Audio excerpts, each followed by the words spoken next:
Woke up this morning, coffee in hand, flipped on the screen, my favorite man. Crafty's on the TV, chipping that stone with obsidian and flint, he's in the zone. He's shaping the future with a hit and a crack, building the legends, ain't no turning back. With every sharp edge, he's teaching the way of the ancients who thrived back in the day. Crafty on the TV, talking that smack, stone carving dreams, never looking back. From Texas to Vermont, Crafty studies us, chiseling the past, building futures for us. Wielding the hammer, he's steady and strong, crafting a world where we all belong.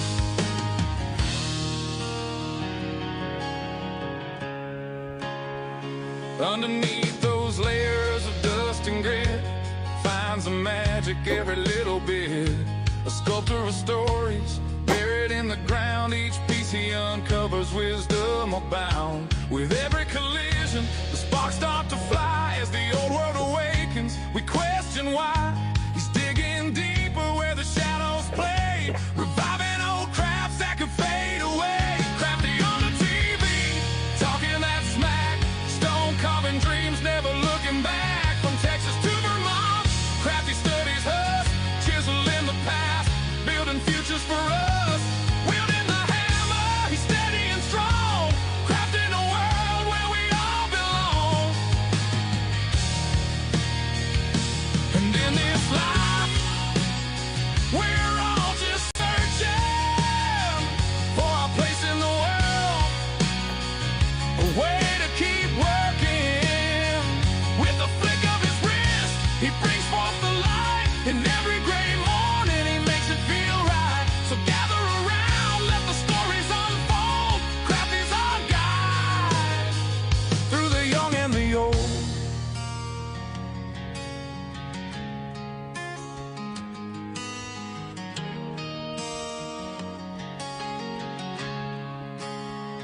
With the sun rising high and the day moving on, Crafty carves dreams till the light is all gone. He's shaping the future one chip at a time.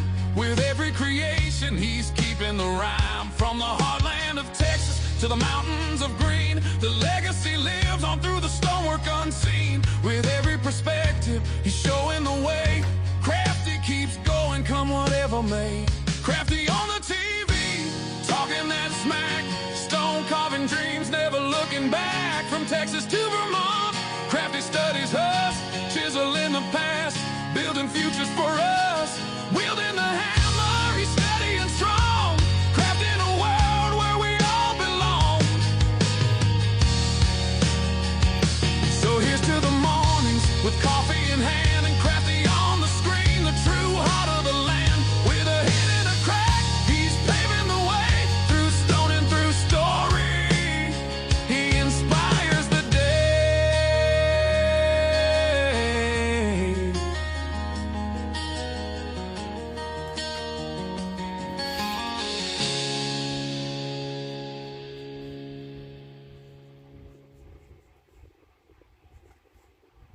Hello, hello.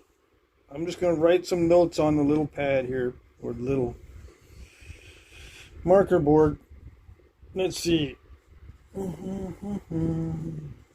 How's everybody doing? I'm going to check the chat here in a second.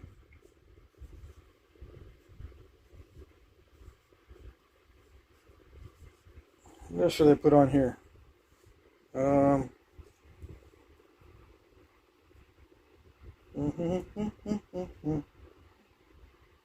don't know.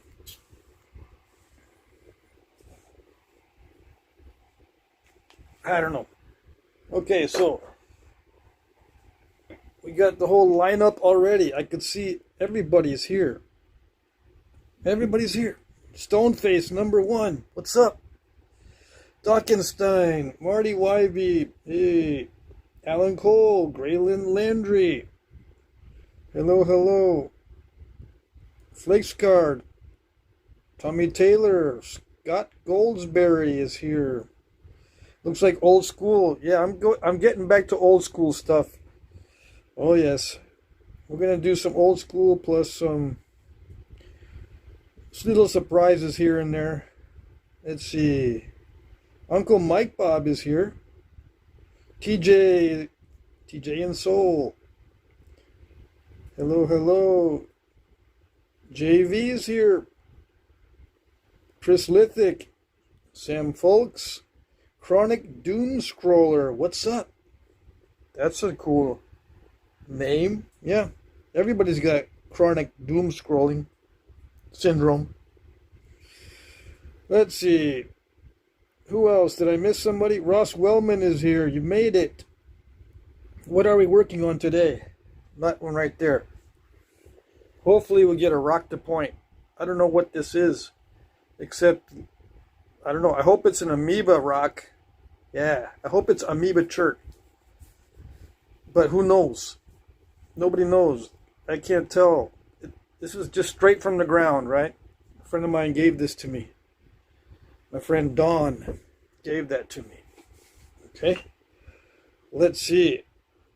Who else is here? Yeah, Dungeon Biscuits are natural and wholesome. Yeah. T. Willison. Let's see. We got some new people here, right? John Riggs Archery. Doing okay. It's going to drop into the 50s tonight. Where are you located? Barnett 25. Let's see who else we got. John Davis. Bobber 19691. Hello, hello. Let's see. Marty asks, anybody heard from Atomic Zombie? Haven't heard from him since Brady. He's probably lurking in the background. Most guys, if you don't see him in a while, they're lurking. Yeah. Let's see. Northern Michigan. Oh, no wonder it's cold up there. Yeah. 50s at night. Well, we got 70s right now at night. It cooled down today in the shop because it was overcast. And we were expecting to get rain in about an hour here in Vermont where I'm at. Yeah, I'm in Windham County, Vermont. Anyway, let's start on this. Where are we? I got a bunch of tools. We're going to get back to old school with this natural tool stuff. Yeah. I've been looking at some of my old videos. I might talk a little bit differently these days and talk more smack than I used to. But, going back to old school. I just made this today. I don't know what to call it. It's like a batwing peternalis with copper tools, yeah. But yeah, I finally was able to preserve the barbs. Okay, this is made of Georgetown flint. Yeah, I don't know what the ratio is, but it's probably pretty good. If I take the width across the barbs, that's not going to be fair though. I could do this. Let's see. See, if I want to cheat, what I do is I take the width across the barbs and then I measure. But that's cheating. So let's take the width across here. I'm curious. I don't know what it is. Let's just say it's 55 millimeters. And this is the thickest part of the point anyway. On the peternalis, it's right here where the base meets the blade anyway. So it's a more fair measurement. So 55 divided by, what is it, 5? That's 11 to 1. Almost 6. 11 to 1. Yeah, I was able to get a flake to go across. Where is it? Right here. I like that one. I kind of scooped it out a little bit too much, but that's one of the thinner ones as far as the ratio goes. 11 to 1. I've been gloating all day. Yeah. I finished this one up. I made this on another video, but I didn't sharpen it on video, and I didn't make the base persnickety enough. So I did some of the base work and some stem work, and I sharpened it. This is black butter obsidian. This is some of my favorite stuff. Right now, this is like number 1 or number 2 on my favorite list for what my materials that I like. Black butter obsidian. Number 1 or number 2, I can't decide. Who's the runner-up? All kinds of different heat treats. Well, I do like the Brazilian agate I was knapping not too long ago. That's a heat treat. Okay. Let's see. All right, so let's get into this. Nothing will get damaged in the spalling of this. Let's see. Let's see. We're gonna break into it and see what it is. It is an amoeba chert. Oh, sweet. Yeah. It looks almost a chocolate colored. This is gonna be good. Although I don't want to spall it with a hammerstone because it's all smashy. But we're gonna take one for the team and ruin our best stuff. Yeah. And believe me, when I say that the natural tools are not the best tools to use, okay? But we're gonna take one for the team. Because this is natural tool night. Okay, that one scooped it out kind of a lot, but it's okay because it makes this nice and thick so that the cortex can be skinned off and I still have some substantial material. So that's not a bad flake, even though it kind of scooped it. Let's see.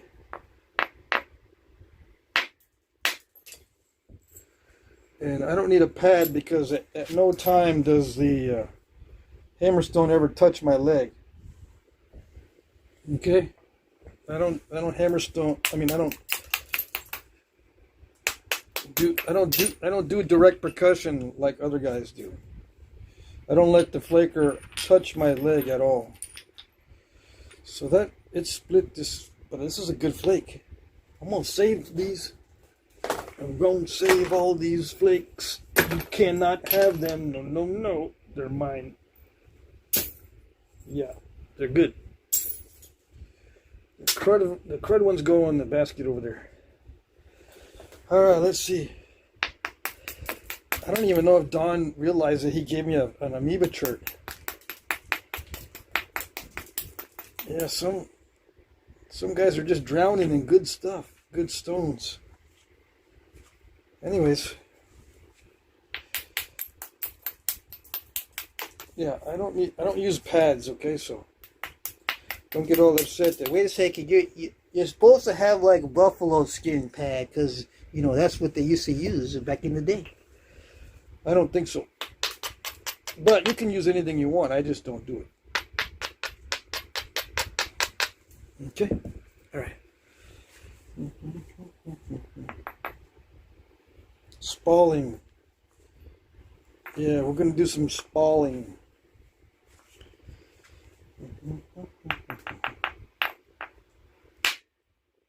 Come on.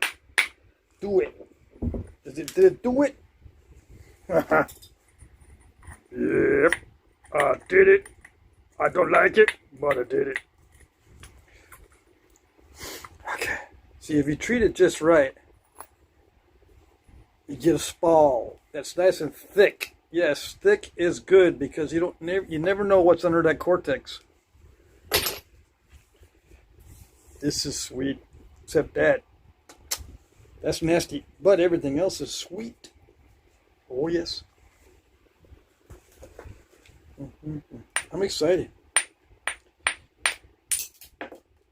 Yeah. Amoeba chert raw is some of my favorite raw stone. Oh yes. It's almost as good as hornstone. The high grade amoeba is almost as good as the high grade hornstone. Almost.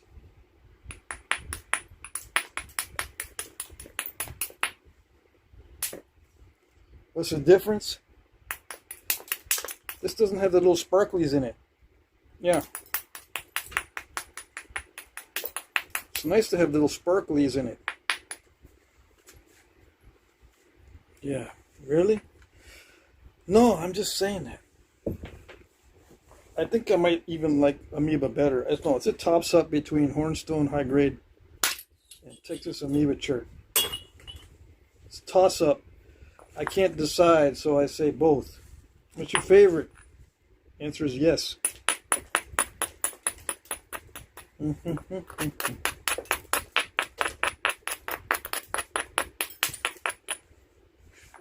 I'm lucky I know what they're called, otherwise I wouldn't care. It just naps good. It's good napping stuff. It could be called the best name in the world, and if it doesn't nap good, I don't like it. It can be called Awesome Fantastic Chart or Awesome Fantastic Flint. But if it doesn't nap, it's not any good. Yeah, that's a good spall. Kind of, sort of. Alright, so, this is what I mean by when I say that the natural tools are not that great for spalling, but I think we can still get a good sized point out of it. See, with a copper bopper or something, I could get it more flat. I mean, I do like the thick pieces, but they tend to get curvy, which is not that good. With hammerstones, copper is a little bit more predictable, or it produces flakes that are a little bit more predictable.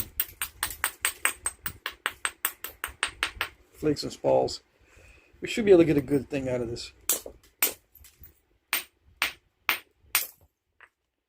Right, right.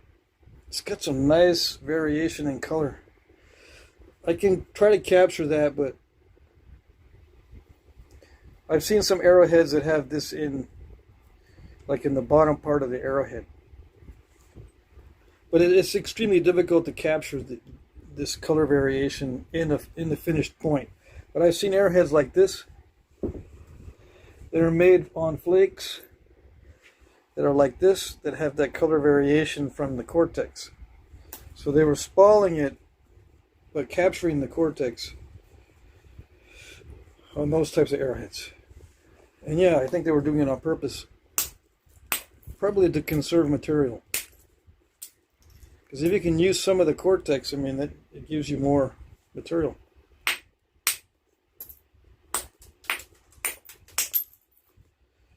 But I'm not going to do that. I'm just going to try to get a biface out of this and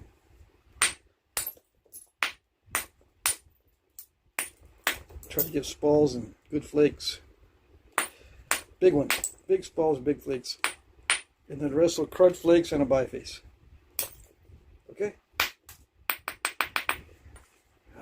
Alright, let's see.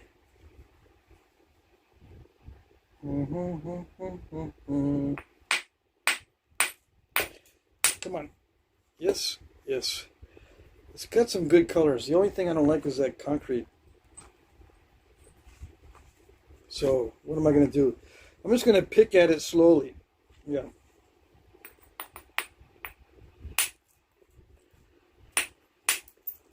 Try to set up some of these edges for flake removals. Not enough. Not enough surface area. Let's go back to the big hammerstone.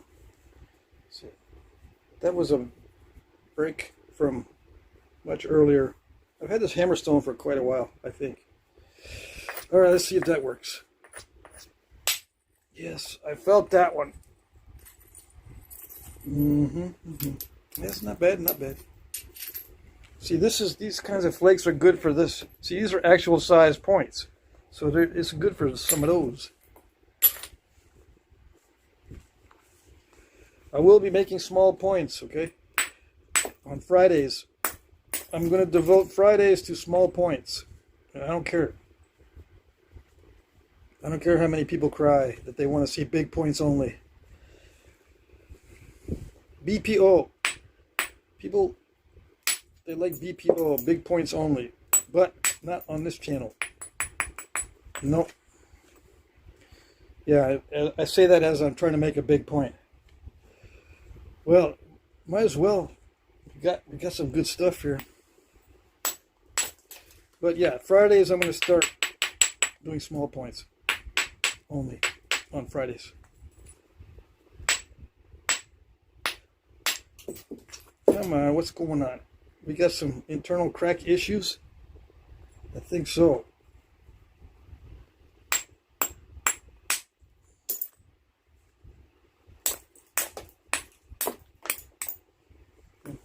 We got some weirdness, but it should be okay.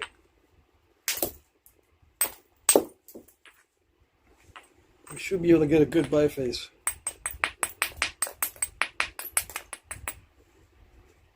There is some weird internal issues. I think that's a crack right through there. Yeah. Let's see. Well, what did it do? Yeah, I see it right there.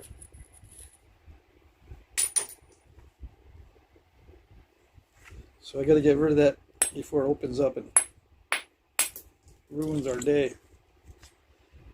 Right? That's part of it. Yeah.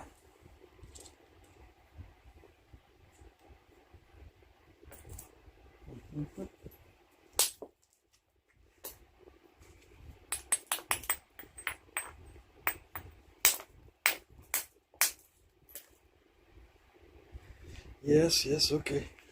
Let's get rid of the delicate areas so we know what we have left. Yeah, we got some wonkiness.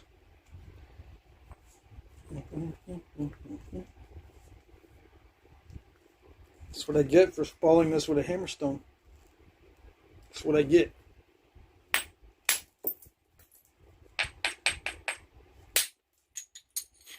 Ah, yes, good.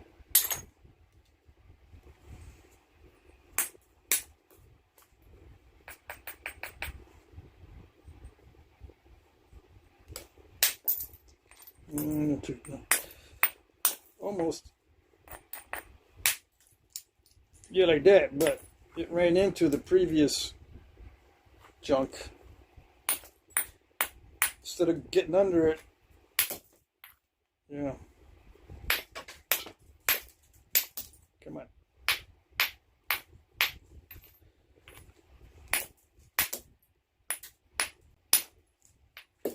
It's a little tough right there. I can tell it's grading into a tougher material right there.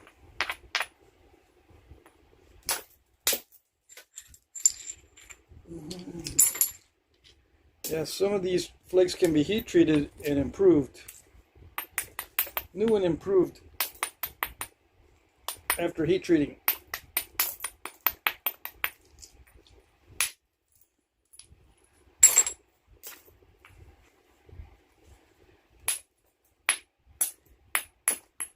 Yeah, some of the best material is right under the cortex on these. See, it grades into this worse material here with the little concrete pockets. This is not fun stuff. No.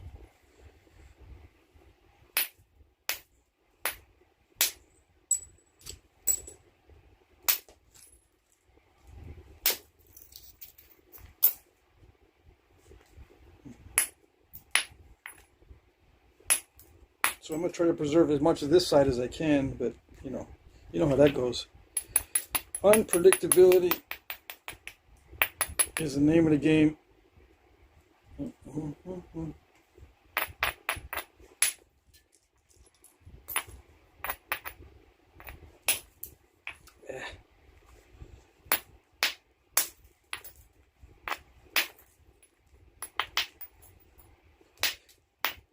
Very smashy.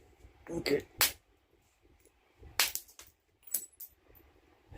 That's the price. Same thing back in the day. If you look at artifacts, you see a lot of smashing going on.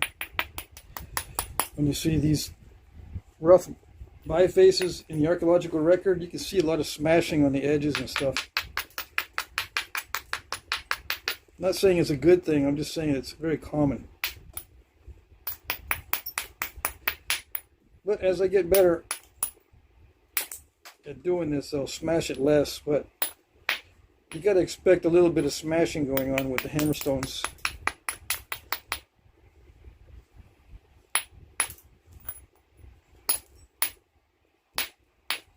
And no, I'm not going to use softer hammerstones because the workpiece will start chewing on the hammerstone. I don't have a lot of soft hammerstones. I don't want to have a lot of soft hammerstones. It's a waste of space and time to be replacing a lot of your hammerstones. Unless you're sitting on a creek bed with a lot of hammerstones like that. But usually if there's a lot of soft hammerstones, there's not a lot of flint.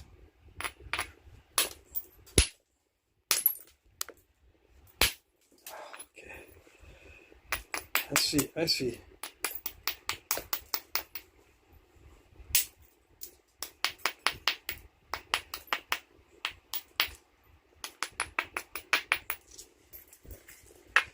I'm going to use an antler to thin it further. Yeah. It's not peeling off the flakes. It's just going to smash the edge and force those flakes off. It's not going to peel it like an antler would peel it. So let's switch to the antler.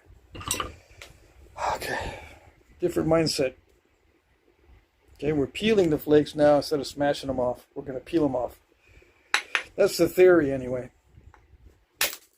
Yeah, like that. I can feel it. It feels different.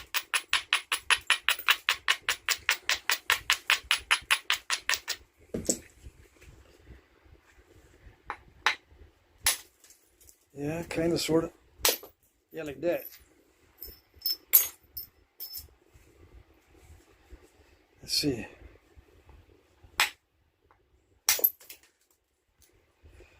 Yeah, kind of, sort of like that.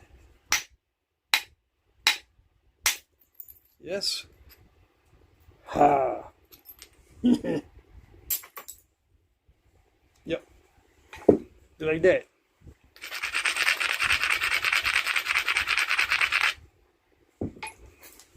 Nope, still not dull enough. If it's too spiky, it just chews on the antler. Did I mess it up more? Yeah, I'm messing it up more. I can see little antler chips. Okay. Yes, yes.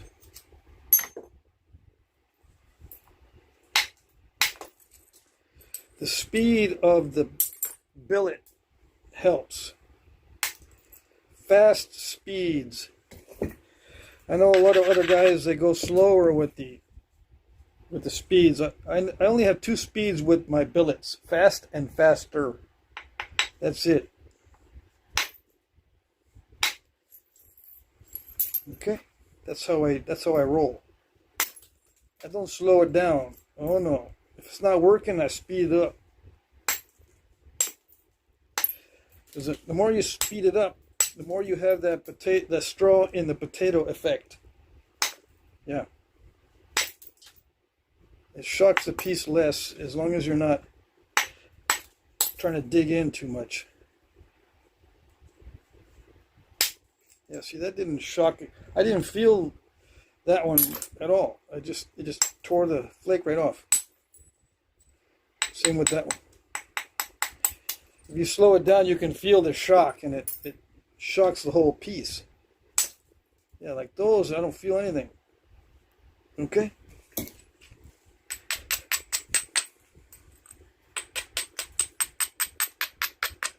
And yeah, the edge is all nasty. I know. I see it.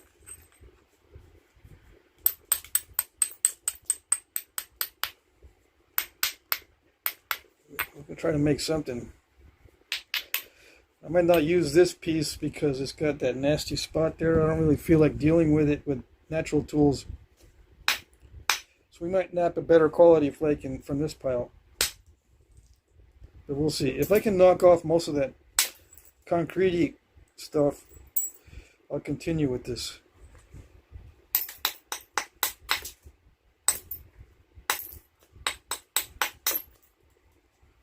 I don't recommend napping nasty rock with natural tools.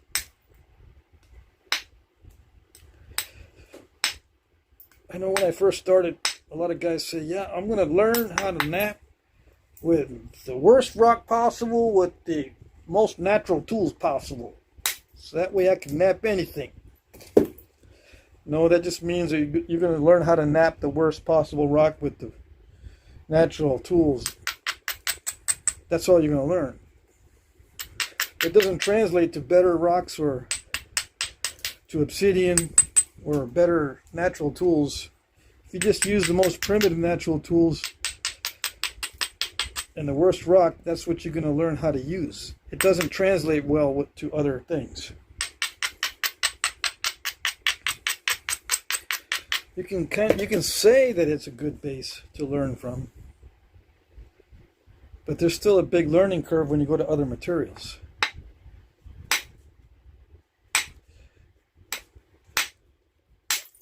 Yeah, like that. It is getting tougher toward the middle of this thing. Yeah, so we got the easy part done. Let's clean up a little bit and see what I'm going to do. I don't know if I'm going to nap that piece. I don't know if I'm going to nap this to completion because it's going to end up being thick and clunky. Yeah. Unless I get lucky. I could get lucky and thin it down early, but it's a big risk. I mean, if I had a bunch of amoeba chert nodules and rocks, I could waste some of them in my pursuit of trying to be lucky and thin it in the beginning. Yeah, it takes luck to thin it down in the beginning, right? It'll take a lot of luck to get this thin in the next stage, get it really thin by taking big old flakes and going for the gusto, right? Because there's a high chance of breaking the whole thing. But if I have plenty of rocks, I can take those chances and still come up with useful tools that I can use. Yeah, it's amazing that useful tools can be used. But no, it's a game of resource management. How much risk you want to take. If you got lots of resources, you can take more risks, and it looks like you've got more skill. But what you do is what it is you have more luck because you've got more resources to spend. Just like when you're gambling, you're going to win eventually if you spend enough money. Right? You're going to win eventually. But how much you got to spend? You got to spend a lot. But it looks like, ooh, you won some money. How much did you win? I won a bunch. How much you spend? Oh, about 10 times that much. See?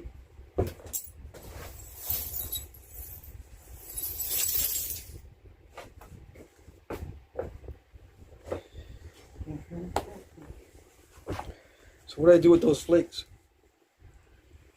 You wish I could tell you. Yeah. We'll sort those later. All right, so let me check the chat. Excuse me.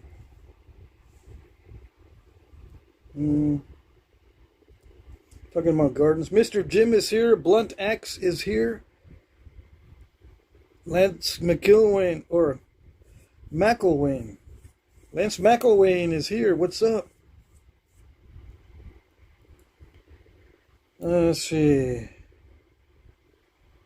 Who else is here? Mike Mason's here.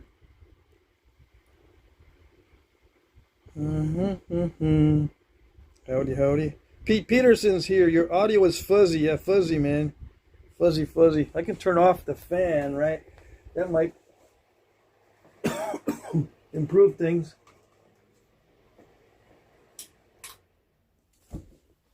So the audio might not be fuzzy if I turn the fan off. Stoneface says small points. Charles Rooker is here. Unsubscribed Incorporated. Bird points are awesome. Yeah. Small point Friday. Yep. From now on Fridays, I'm going to do small points. Let me see. Jesse Garcia. Hey. Rambo Ridge, West Virginia. Hello. Just a random Bigfoot. Have you ever napped any middle archaic Benton type points before? Benton. What state? What's a good state to look up for Benton points? I can't remember. The audio was fine, Patrick. Oh, okay. I mean, is it fine now that I turned the fan off, or was it fine before? Who's the undisputed master napper? Let's see. What are dungeon biscuits? They can be napped? Yeah, dungeon biscuits are the nappables. This is a dungeon biscuit. Instead of calling them bifaces, I store my rocks in the basement or my dungeon of my house. And I make little biscuits. Yeah. So these are all dungeon biscuits. I was supposed to nap this. Natural tools only, yeah. This is a heat treat. I'm gonna do that on a natural tools night. Should I do it tonight? Because this is a natural tool night. I might do this instead of that. Do this heat treated biscuit instead of that biscuit. That would be safer bet. Anyway. I'm glad you could read that over there. Yeah. What was I going to look up? Now I got distracted. Oh yeah, Benton. Or mostly from Southeast Alabama, Tennessee, Kentucky. Okay, let me see what that is. I got a book that says what that is. But the Southeast is not Kentucky. Let me see.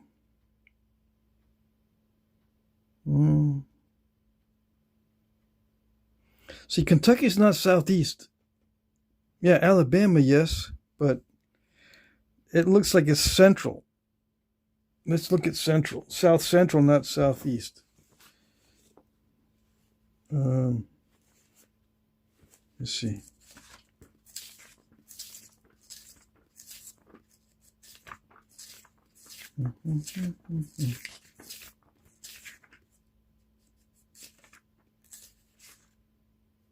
Base Tang, Bell. Where is Benton from? Well, let's look to see. Okay, so it's going to be Eastern Central. Yeah, Eastern Central. So there we go. Benton.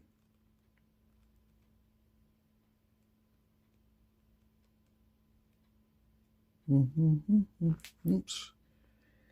Come on. What's the book? I'm not telling you this time because everyone knows what this book is. You're just pretending you don't know. Benton Blade. Well, that's kind of easy. That's a Benton. Continue. There's a lot of Bentons in here. Okay, so it says Benton. Middle Archaic, 6 to 4,000 before present.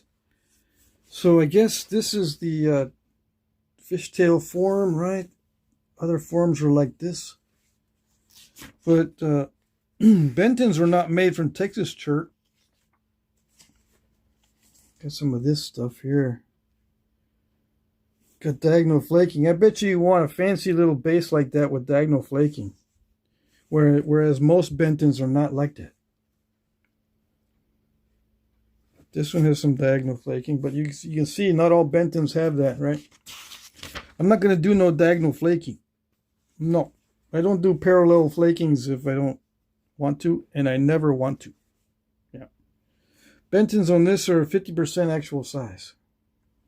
So these are only half size. So yeah, these are pretty simple, right? I bet you if you want me to do a Benton, you're going to want them parallel flakes, and I'm not going to do it. No. If I start doing parallel flakes and start doing something cool, there's always some, I don't know what you call them, but there's always some weirdo going, no, you're not doing it right. Come on, it's not supposed to be like that. No. So, heck with that. Let's see. Blunt Axe says I ain't found any with that kind of flaking. I see. Bill says I'm new to napping. welcome. Welcome to being new. There's lots of people that are new in the napping environment. What book is that? I'm not telling you. No. Hey, Andrew Humphrey is here. Well, we got new guys. Mostly random flaking on Bentons. I mean, that's a pretty simple point. I can do that. Where's the best place to get chert? Bill asks me. Go to Danny Collins' website, flintknappingtraditions.com, or if you want to, you can just look on YouTube on Danny Collins' channel. I mention Danny Collins a lot because he sponsors my channel. He gives me stuff. Yeah. And he provided the theme music for this channel. So yeah, I'm going to promote his stuff. Besides, he's got good stuff and he knows how to nap too, so he knows what he's doing. Let's look. I should write down on a scratch board there, Danny Collins, because I always get that question. I get the questions, what book is that? Where do you get rocks? Where do you get tools? Where do you get the best advice? And how do you sharpen something with long flakes? And how do you make falsums? Oh, man. You get kind of tired of those. Let's see. But you can ask. Yeah. Why am I not subscribed? I'm not subscribed? Somebody unsubscribed me from Danny Collins' channel. What the heck? YouTube shenanigans? Yeah, but go here and then in one of his comment sections, just ask. This is him right there. Okay? He knows how to play the flute. Yeah, it's in the key of A minor. Yeah, it's a maple flute. It's a little bitty guy. So he's a musician, but he used AI to create the theme music for my channel. But he is a musician, and a flint napper, and a rock seller, and a tool seller. He wears many hats, okay? And I don't know why YouTube unsubscribed me. It's stupid.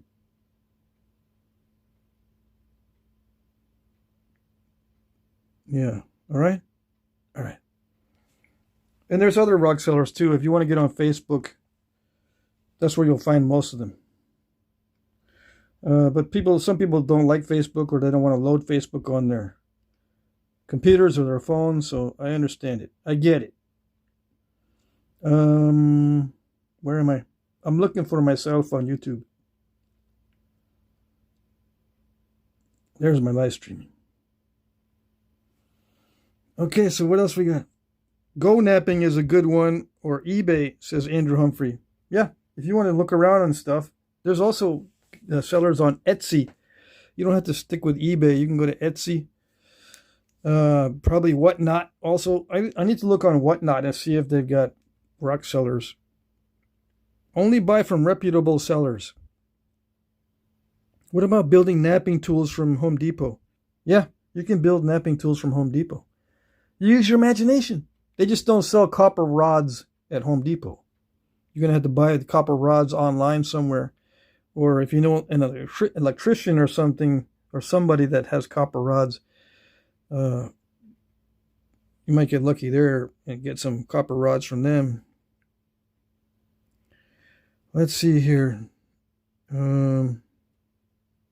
Bluntax says, I'd like to have some hornstone. Yeah, Brad Moore has hornstone. You don't like buying stuff from Brad Moore? Who's Brad Moore? He's on Facebook. He's got like literal hundreds of pounds of hornstone. I can't stand Facebook, says unsubscribe. Yeah, I know. I get it. It's not worth using for any reason. Well, for you, it's not. But for people who know who to contact on Facebook, I got lots of buddies on Facebook. It's worth it for me. Yeah, Flintknapping Traditions is Marty's I mean, not Marty's. Marty says Flintknapping Traditions is Danny's website. Yeah, Flintknapping Traditions with an S.com. Let's see. Bill says, so why do you always use those steel rods? Is there advantage to that? Oh, I use steel rods because people didn't believe that you could knap with steel rods. They say, no, Steel? No, it doesn't work. I can prove it. yeah, I just proved it was possible and is possible. They never proved that it wasn't, but I proved that it was. That's why I use steel, and that's why I used aluminum, and that's why I'm going to use brass. Eventually, I've got all my brass tools already. I just haven't used them. Okay, I use all kinds of different materials so I can show everybody that you can produce the same flakes with different tools. Let's see.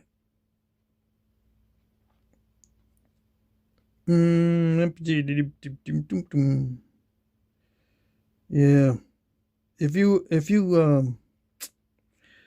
If you limit yourself to where you look for stones and stuff, you're going to miss out.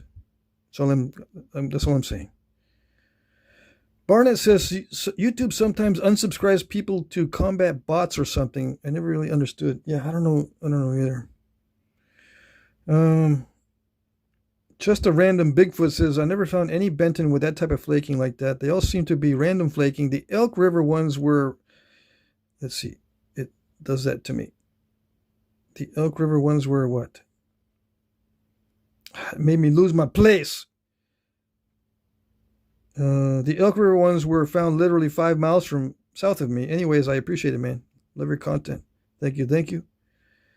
All right, so sinew. Ask your butcher for sinew. No, don't ask your butcher. Ask your processor or taxidermist that does deer, elk, and such.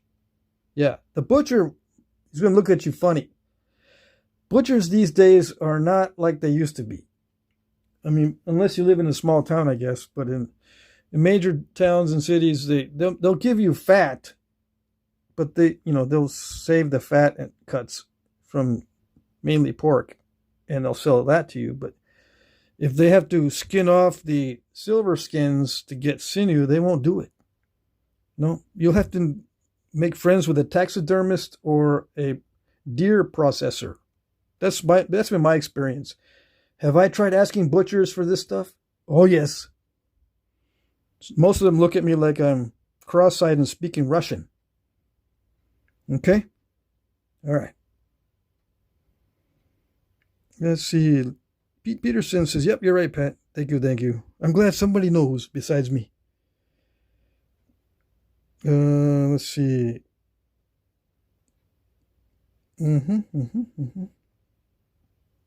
All right, let's see. Didn't know, but thanks. I appreciate it. Yeah. See, I don't know anyone else that carries as much hornstone as Brad Moore. I'm sure there's other guys. I'm forgetting their names or whatever, but yeah, there's hornstone available for sure. Okay, so let's get back to it. And for the one that asked what the name of the book is, now that I'm not busy talking about something else, you probably say, Oh yeah, I know that book. I've got like 4 versions of it, but I didn't recognize it because I've never looked in the books. I just bought them. yeah, I know how it goes. Some guys already know the answers to these things. They just want a confirmation that they've actually got that book. They don't ask the question like, hey, can you confirm that book is the Overstreet Guide? No, they go, What book is it? they should be asking, can you confirm that that's the Overstreet Guide? And I could just say yes, instead of having to drag the book out and show you the cover and all that. Then you already got 3 versions of it. All right. That's why I get a little tired of answering the questions. Even though that's why I do my channel, to answer questions. It's just the same questions come up over and over again. And I don't know why. Same questions over and over. They should, you know, it should start sinking in eventually. But no, I guess there's too many new people out in the interwebs. Anyways, I'm not making fun of you. I'm just venting. Yeah. Okay. Let's see what we got here. Let's see. Yes.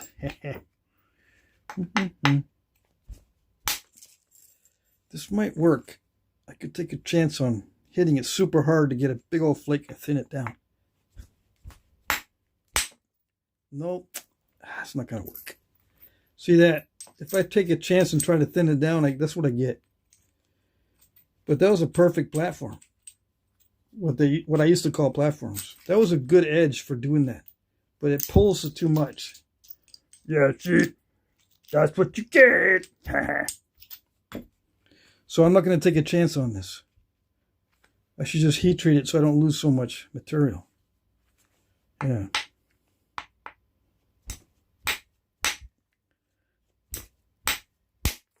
Yes, it won't peel off the flakes properly.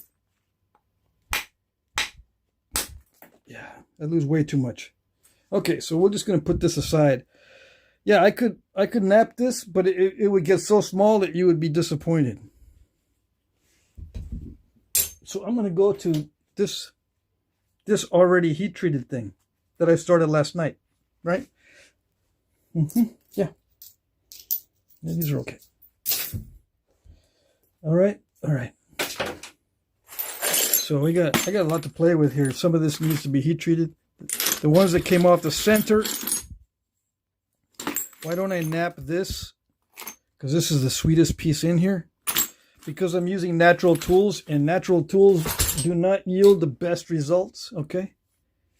I'm not going to sacrifice my best stuff. This happens to be some of the best stuff, raw. But you gotta treat it nicely. Okay? All right.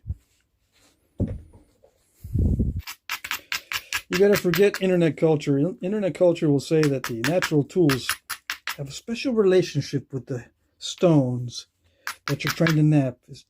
There's nothing like the natural tools. Yeah. Yeah, there's nothing like them because they don't work right. They get all damaged. You know, whole big, 40-pound sack full of natural tools, different hammer stones, different antler billets, different pressure flakers, big, long, gigantic ishi sticks. Most natural tool nappers have a huge toolkit. That's the extent of my toolkit, and I usually have half of this much. When I'm seriously napping with natural tools, I'll have half this many tools. Something I can carry in a small bag. Yeah, and that's it. The same as back in the day. They don't find huge caches of antlers and stuff. You find huge caches of flakes. All right?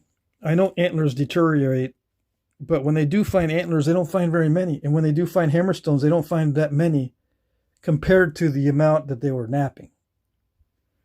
They'll find a huge amount of debitage, thousands and thousands of pieces, but maybe only a couple kits. So that means they didn't have a lot in their kit, which makes sense. You can move from place to place. You can take your kit to the quarry. You can travel back and forth for hunting and take your kit with you in case you need it.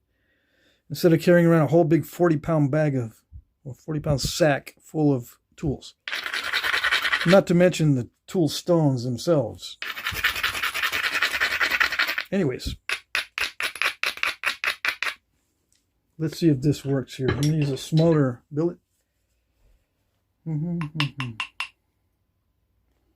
Okay, here we go.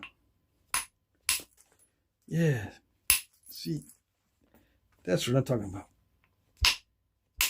I can peel off nice flakes when it's heat treated with a relatively small billet. Yeah.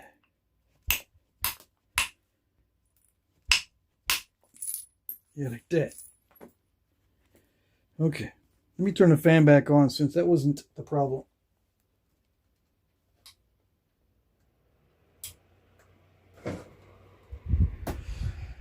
Okay, let's see. Let's continue thinning this. All right, it needs more grinding. When it starts doing this, it means the edge is too thin.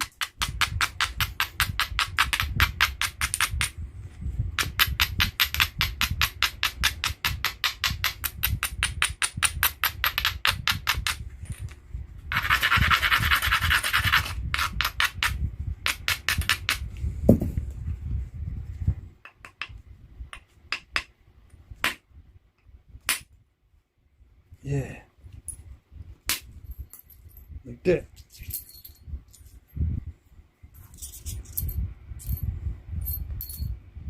Very nice.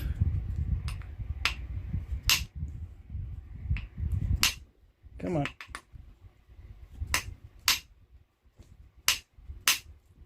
Yes. I scooped it.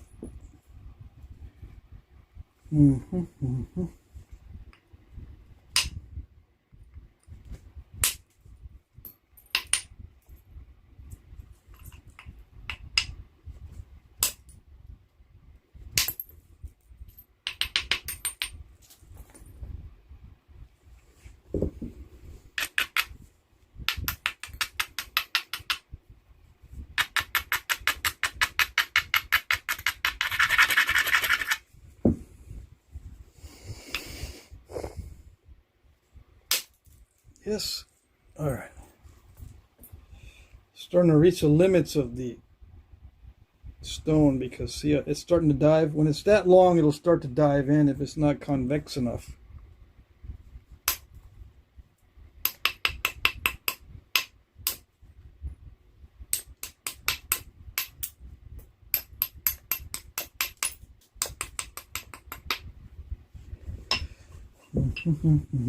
And I can clean up all that smashy stuff later with pressure flaking. If you were here last night, I worked on an obsidian piece or something like that. What did I work on last night? Dacite? I think I worked on a dacite piece.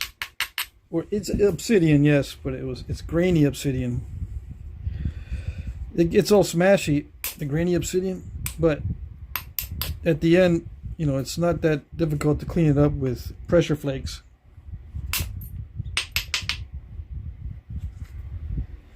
As long as you don't smash it up too much.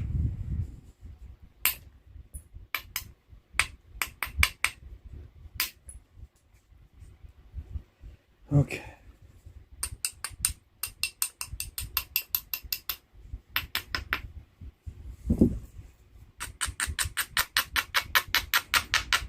How many years experience do I have knapping with natural tools? I would say about 5 years. Most of my other time has been with metals and, you know, man-made materials. There's some guys out there that have knapped with natural tools for over 20 years and they're better than I am.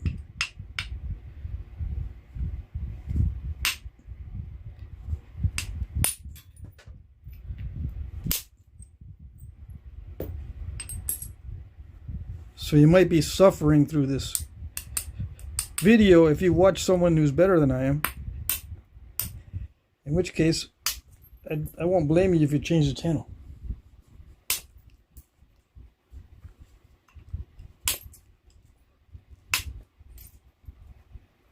Let's see.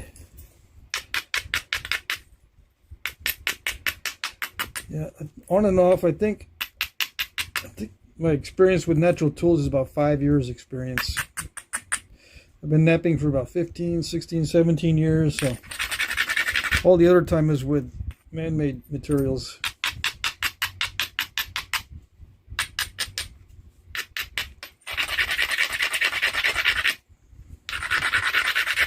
I started with natural tools.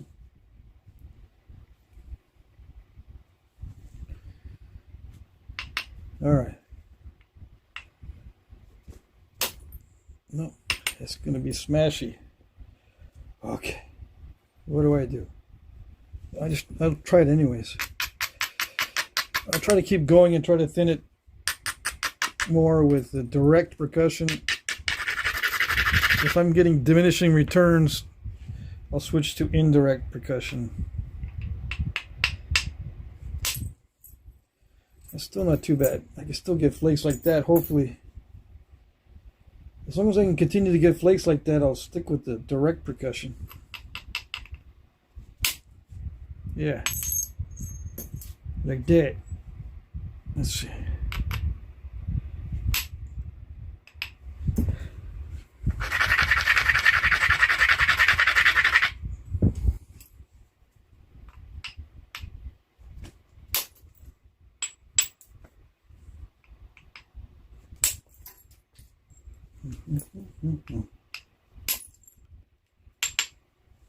Yeah, it's a little bit too flat on this side. It needs convexity to run those smooth flakes. See how that's step fracture right there? That's due to the lack of convexity in that particular case. There are many different ways to make a step fracture and many different reasons why that step fracturing will occur. It's not just because there's not enough convexity. Oh no. Lots of reasons for step fractures. And if I start trying to explain what they are, I'll mess up my flint knapping. Because it's too difficult to explain and do the knapping at the same time.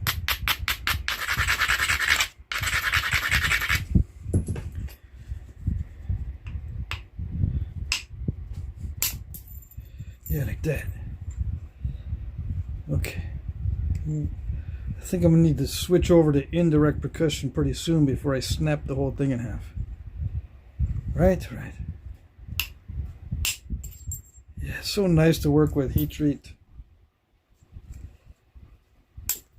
Yes, it is. But I'm going to switch over to indirect percussion here. Even though this is a lot of fun. It's actually enjoyable once you get the hang of the direct percussion. But it doesn't last. No. The happiness doesn't last. Gotta get more persnickety if I want to show you how thin it can get.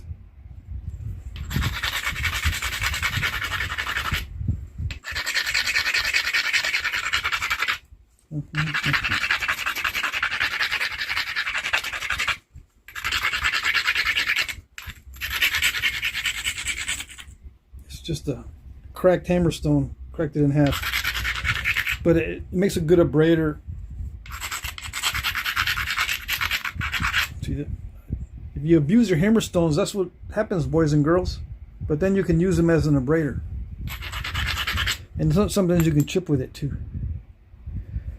Have I chipped with it? Yes, right there, I think. Or in some spots, I'll chip with that sharper edge just to get little bitty flakes. All right, so let's see. I think this is pretty good, but this is my best abrader here. If I really want to get good abrading done, I use this one. It's more porous. It doesn't clog up, and it doesn't wear down very fast. This is like a hard sandstone. Or maybe it's even a lava stone, I don't know. Whatever it is, it's excellent. It's light too.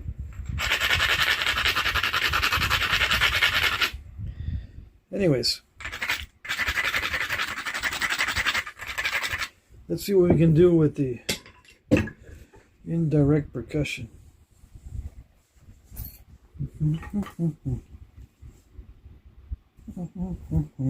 Hold it behind my knee. Yes, yes. Oh yeah, look at that. No wonder they heat treated back in the day. No wonder. It's so awesome. No wonder heat treating is 70,000 years old. Yeah. Heat treating goes back 70,000 years. So far, until they find something that's older than 70,000 years that's heat treated. Yeah. They call it thermal alteration in the archaeological texts. So if you're wondering, Hey, I don't see no heat treat mentioned in archaeology, so it's not a thing. okay, they called it thermal alteration. You can find it under that. Okay? You know, come on. You can ask Gemini or Siri or whatever you're using for your search engines or whatever AI you're querying. Okay, it's going to be that way. And it'll tell you what thermal alteration is and how old it is according to the current body of knowledge. Okay? Don't take my word for anything. I know you already don't take my word for anything, but that's good. It means you're going to have to look it up to make sure. If you care enough, you'll look it up to make sure. Yeah. Nice.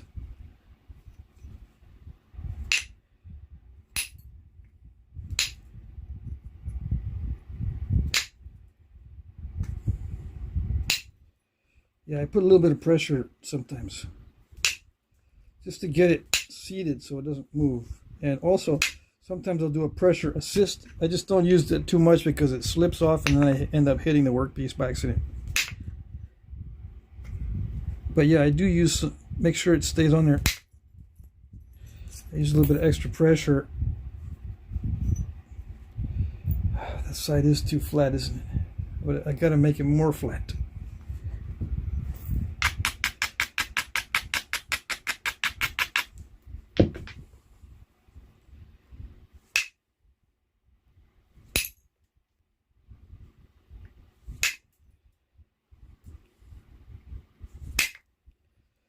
Let's see. I tried putting the flaker a little bit higher up on the edge to see if that would send in flakes, but sometimes just downward pressure downward percussion can also yield some good flakes. But in this case it didn't, so I'll go back to fixing the edge so I can use a lot more inward force rather than just downward force. Sometimes just downward force will work better. I'm trying to peel those flakes off. Okay, so I try to experiment as I go whenever I'm able to. If there's enough material in there to experiment with, like if I make a mistake, there's got to be enough material for me to correct my mistakes if my experimentation messes things up. It wants me to hit way too hard. That's why I'm getting these terminations that are not ideal. Yeah, they're going a little bit too far, then believe it or not. The flakes, if I hit real hard, they go a little bit too far, but for some reason it's just not responding if I hit softer.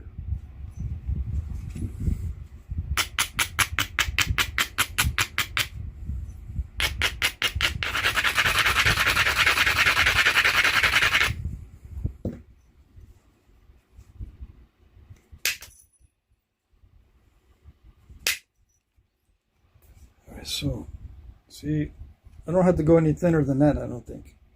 Yeah. It looks a little bit crunchy in the middle, but that's too bad.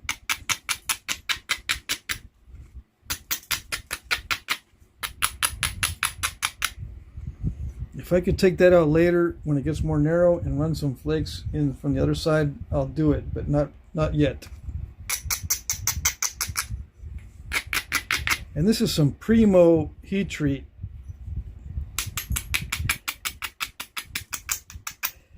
I wish we had like gazillion tons of this for the new guys. This is what I recommend for new guys. Other than glass, I recommend high-grade heat treats or something similar. High-grade raw. The hardest material to obtain is the material for new guys. The The most expensive and the most difficult material to obtain is the best stuff for new guys. New guys want to know what the best stone is for knapping, and I hate to say it, but the best stone is the most expensive, most out of reach, most rare stone you can get. That's the best stuff for new guys. Yeah. So get in line. So most new guys end up just knapping what they got nearby, or what they can afford, or just glass. But I don't recommend TV glass, okay? Before you go jumping into the junkyard and get all the TV glass. The TV glass is leaded glass. Don't use any kind of leaded glass if you can help it. If you got protective gear, respirator or whatever to prevent dust from it going into your lungs, then yeah, you can use all the TV glass you want. But the filters for filtering out particulates that small are expensive and hard to find because they're usually for industrial use. But if you can get them, then use it. TV glass or any kind of leaded glass is actually pretty good for knapping because it's got that nice quality to it. That's why they used to put lead in it, because it makes it nice.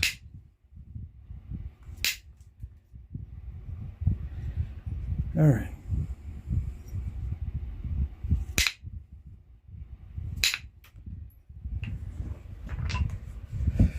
Okay, I'm going to try to get that crunchiness out of there.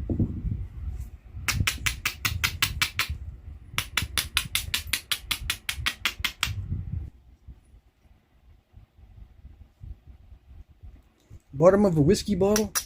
If it's clear glass whiskey bottle, it's not that great as far as quality of glass. If it's clear, even if it's 1 inch thick, I've found that liquor bottles that are clear glass do not nap well. The darker the glass, the better. So dark amber glass, dark green glass, dark blue glass, dark champagne bottle glass.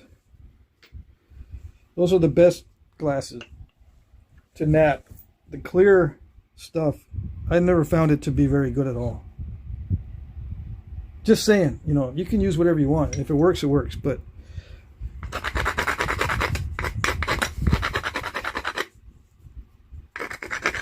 it'll save you a little bit of time by not using the clear stuff.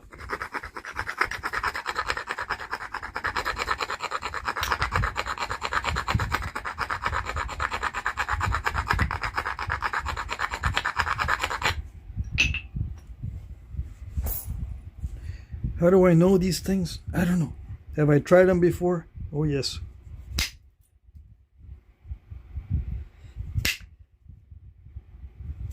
Clear glass bottles, you can get a bunch of them. The only clear glass bottles I had any luck with are the pickle jar bottoms. It's still tempered glass, and it naps kind of strange, but it naps better than a whiskey bottle. The pickle jar bottles. Or pickle jar glass. Alright, good. It did it, but it did it really weirdly. Got some diving going on, which is not good. Dang it. I have to get that out somehow. Why is it diving like that? Well, because it's too wide. I'm trying to preserve the width on it, and it's too wide. I don't have enough convexity. I'm trying to get it thin and maintain the width, but you get diminishing returns after a while. How did they used to do it back in the day? Well, if you nap enough of this stuff, you'll get lucky and not get this kind of diving sometimes. That's how they did it back in the day. They just napped enough of it to make it look like they're experts. Because of luck. Good luck will make you look like you're an expert. Yeah. That's how they did it. Eventually, if you do it enough times, you'll get some good results with luck, and it makes you look like you're an expert. Yeah. You don't believe me?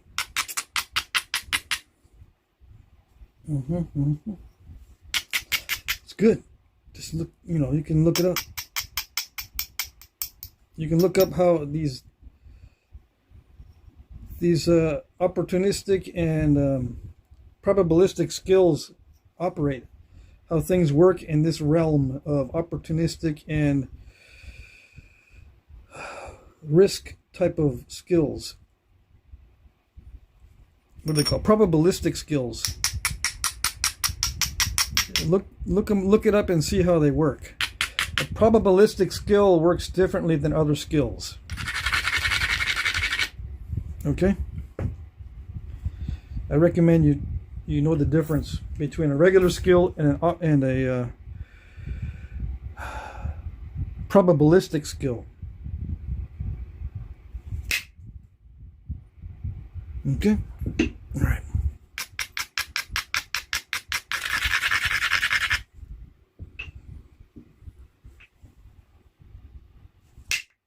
Come on. Yeah, there we go. See? With enough tenacity, attacking it and finally getting a good luck hit makes me look like an expert when I'm not. I'm just a dork. Yeah. I mean, I've got some experience doing this, but without luck, it doesn't look good. Yeah. Anyways, all right. So we're done with that. We don't need to thin it anymore. Yes, lucky. Very lucky. See that it didn't dive very much. There's a little bit of a step fracture, but no big deal. Yeah.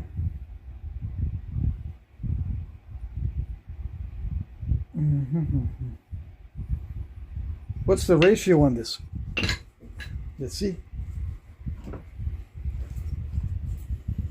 If it's 6-1 or better, I don't need to thin it anymore. Even if it's 5-1 or better, I don't need to. Okay, so we got 48 millimeters. We're using millimeters because it makes it easy to divide or whatever. 48 millimeters divided by, how many millimeters is this? There's a thick spot right there. Anyways, if it's 6, it'd be good. Is it 6 millimeter? Because that'd be easy. Yeah, 8-1. 8-1 is much better than 6-1. So that's we've exceeded the necessary thinness. Anything better than 5-1 is good, and we've exceeded it. So we're there. Okay. Let me check the chat before I move on to the next stage, which requires an entirely different mindset. Yeah. Entirely different, because we're switching over to pressure flaking. That's how I know. And my hand's getting all sweaty, so I'll give that glove a break. It's very hot in the shop. Yeah, it's almost 80 degrees in here. Let's see. That's a nice preform, says Ed Gould. Thank you, thank you. Jack of all trades, master of none. Yeah.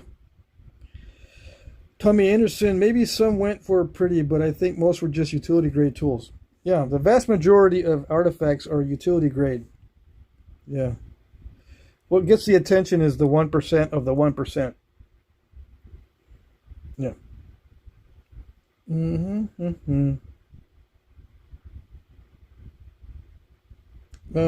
Let's see. Pat, what kind of stone was that? This is a Texas stone of some sort. Texas heat-treated chert. There's a lot of tan chert like this in Texas. It varies in quality when it's raw, but when you heat treat it, some of it gets really nice, like this. Not all of it gets really nice. You have to experiment with it. But this is Texas chert. It's like an Edwards Plateau or something like that. Or a Pedernales chert. Or, I don't know. There's really no good way to explain the differences between these Texas cherts other than some are good and some are not.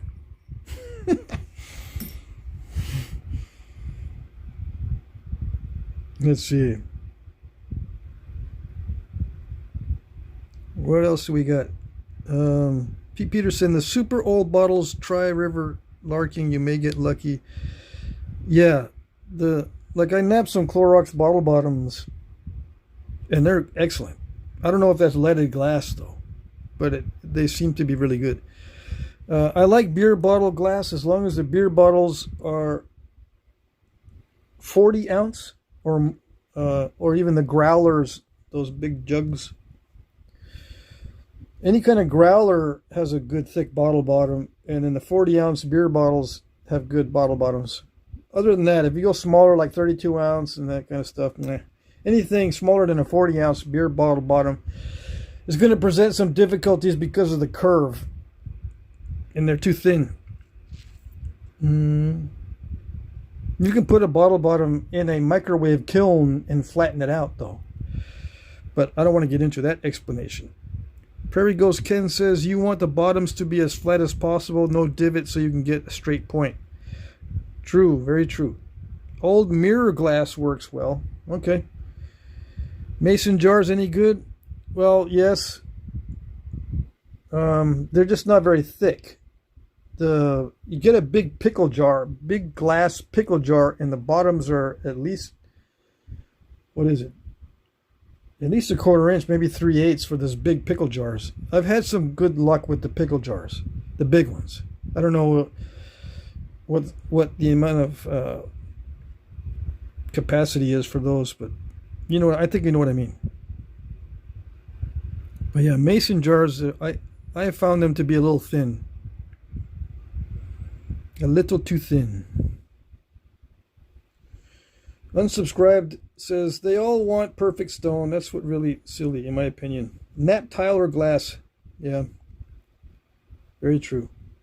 Any kind of porcelain is good for napping. Porcelain electrical insulators, porcelain dishes, porcelain bowls, porcelain casserole dishes, porcelain tile, even the toilet tank porcelain. Not the toilet bowl porcelain, but the toilet tank with the square sides or the straight sides. If you have a high grade porcelain toilet tank, or you see one in the junkyard that's broken, that can be napped. We call that Johnstone or Thunder Chert. Yeah. Yeah, leaded glass. Bill says he never heard of leaded glass. Yeah. You can look it up too and inform us as to what else is leaded besides TV glass. Let's see. Yep. What else we got in the chat? Pete Peterson says, I got mad at a stone and threw it down and the turtleback came off. 1 in a trillion shot. Yeah, now that's lucky. That means you napped quite a bit. Yeah. And you hit the lottery when you knocked that turtleback off just by throwing it down on the ground. Tommy Anderson says, now you know how the paleo people felt. Yeah. Explore Florida has arrived in the house. Let's see.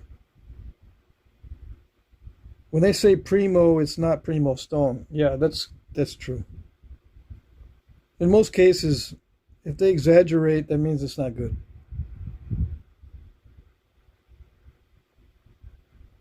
Barnett says he has imaginary arguments with us before we get a chance to say something stupid. Yeah, I'm hoping it works that way.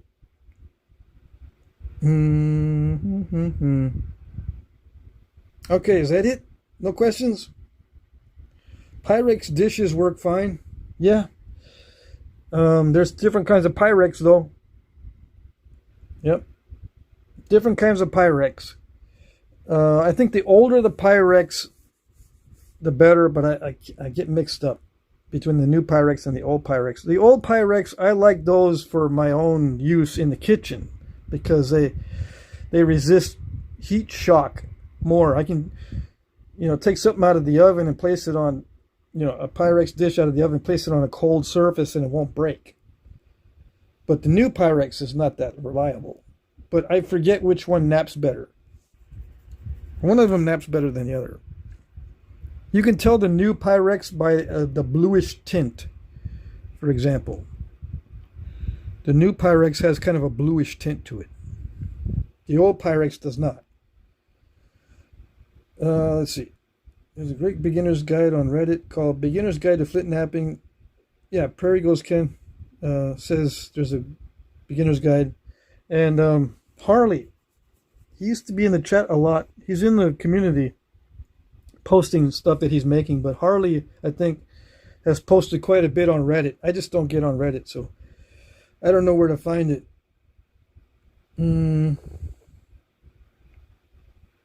What the sign say today? Anything new? No, nothing new. Just old stuff we were talking about last week. Should I heat treat the Texas chert that you've got coming? Well, that shows that you don't have much experience with stone, because you don't want to judge whether it needs to be heat treated before you get it. Wait until after you get it and then try napping, and if it doesn't nap well, then you heat treat it. Yeah, wait till you get it to see if it needs heat treatment. Don't just say, oh, I'm getting some low-grade Texas chert. Do I need to heat treat it? I haven't got it yet. I haven't tested it, but do I need to heat treat it? No. Not until you test it and see if it's good or not. Yeah. Let's see.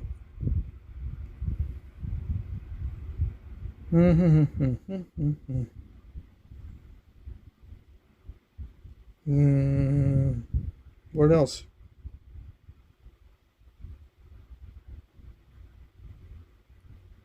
Yeah. Home Depot, you can get those weldable steel rods. 3/8, 5/16, and 1/4 inch diameters in steel. Now you can get 1/2 inch also. But 1/2 inch steel like this is for serious rock busting. Yeah. Don't get into the serious rock busting until you have some more experience. Get the 3/8 diameter, 5/16 and 1/4 inch in steel. Don't get 1/4 inch copper because it bends too much for indirect percussion. Anyways. Let's see. Yeah, lots of old dishes were leaded glass. Let's see. Just be careful with leaded glass. All right, let's see.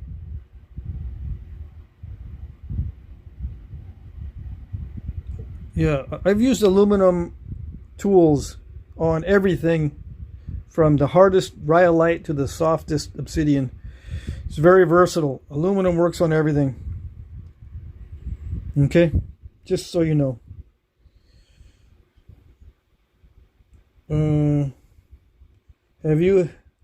You have to hammer harden copper. Yeah, you can hammer harden it. I never do. Personally, I never harden the copper that I use. I just use it straight. That way it doesn't have any mysterious properties. So sometimes you can hammer it too much or not enough. So I don't even deal with all of that. I just use it straight. I never hammer harden copper, but other guys do. If I want something harder than copper, I just use mild steel. That's my advice. Now, you can do whatever you want. Mild steel is always consistent, and copper straight from the manufacturer is always consistent. That's what I like. I like to remove variables. Remove the variables. Don't think to yourself, wait a second, I hammered this copper, but how many hammer strikes was it to achieve a certain hardness? I forget. And maybe I flattened it too much and it gets all crackly. What did I do? Is it the copper that I hammered that's messing up, or what? Or should I just use soft copper and not do it, and maybe it won't mess up? Or maybe it's the other way around. Maybe I need to hammer it more. See, all of these variables will mess up your napping. That's my opinion. Okay. These that I'm using for indirect percussion and billets are Axis Deer. I should write that down. Yeah. Let's see. Where's my marker? It doesn't want me to write.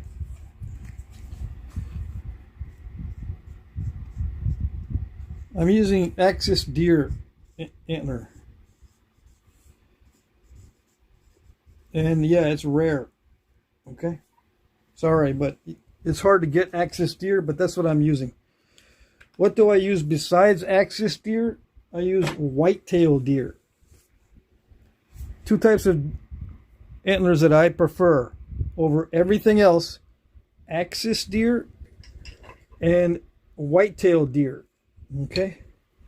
This is Axis deer. They got long, narrow tines, and this is a big whitetail antler beam. As you can see, there's a difference in diameter. The Axis deer is heavy. The whitetail has some pith in it, so it's not as heavy, but they're both equally tough in my opinion. Just that the Axis deer will last longer because it's actually thicker. It's only got a small vein. Most of it's pretty dense, whereas the whitetail has a more pith to it. And moose, a lot of people like moose, but I stopped using moose for two reasons. One, it's too expensive, and number two, I crack it because it's too brittle. Yeah. The whitetail doesn't crack as easily as moose, and the Axis deer doesn't crack as easily as moose. I still crack these things, see that? Because I nap stuff that's really, really hard sometimes. And I increase the speed. I only have 2 speeds when I nap. Like I said, I go, it's either fast or faster. So I end up cracking brittle materials. I crack hammerstones. I crack moose antler easily. Okay? So I don't use moose. It's too expensive too. Did I say that? Yes, I did. And back in the day, I don't think moose was used a lot for flint knapping. Just my opinion. They're a pain in the, you know what, to saw into pieces anyway, the moose antler. How do I know? I don't know. I've never tried to cut it with natural tools. Nope. Never. Let's see.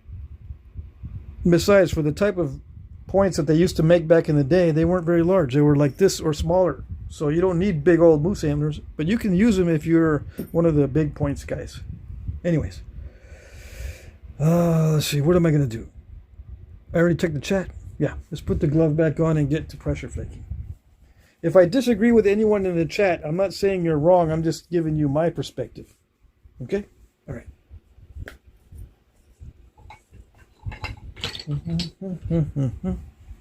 Let's see what we can do for damage. Let's damage this.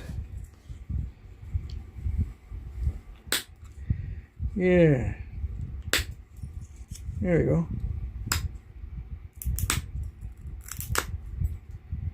Yes. Yeah, just not ground down enough.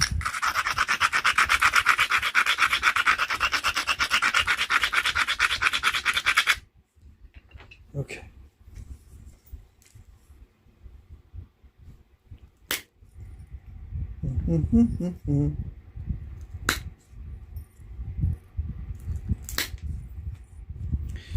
Oh man, when it starts to take bites out, that means the edge is too thin. Dang it.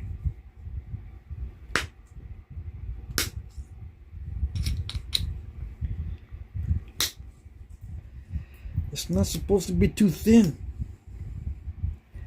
It's supposed to be just right.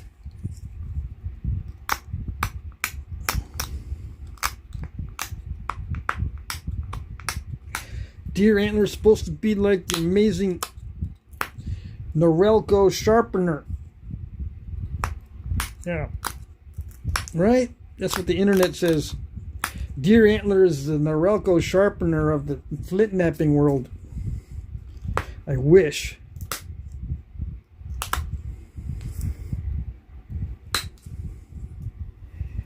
What are you talking about, dude? What is this old fogey stuff you're talking about? Yeah, it's old fogey stuff.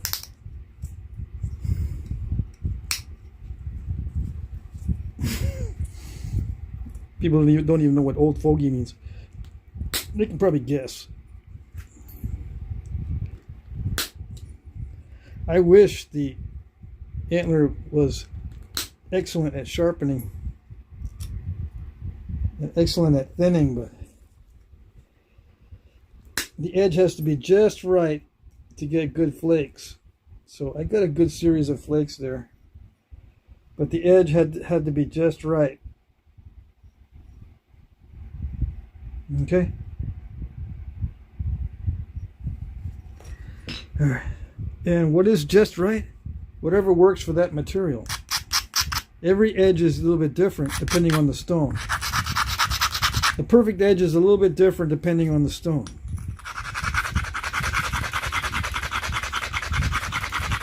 Some needs to be duller than others. Sometimes you need a sharper point. If you know, when it's softer, you can use a sharper point, but this stuff is not all that soft. So the diameter of this point is probably about 1/4 inch. It seems to be okay as long as I've ground down the edge enough and use some leg clamping assist. Yeah, I can get some good flakes. Thin that down without causing those ring cracks. But there's a sweet zone. It's not automatic. I just figured out that sweet zone where the flakes can be removed without damaging the edge. Yeah, like that. Takes a lot of force though too, so it's going to wear me out in a minute. I'm only going to use this up in the tip area, this pressure flake, thinning by pressure flaking. Forget it down here. I'm going to probably use a little bit more indirect percussion to try to get some of these types of flakes down here. Okay? All right. No, that's not it. That's exactly the opposite. All right, let's see.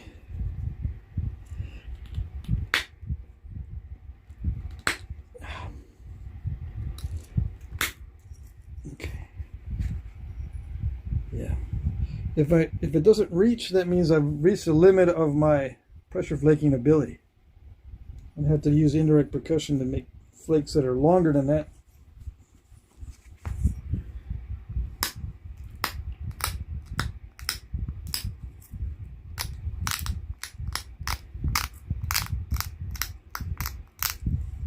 Some people don't like it when I go back and do that because it messes up the flake pattern. See how it kind of... If you want it to stay like this, you don't trim it. But then you end up with dull edges, but it looks pretty. If you want it to look pretty, you need dull edges. Yeah. I like to get my edges sharp.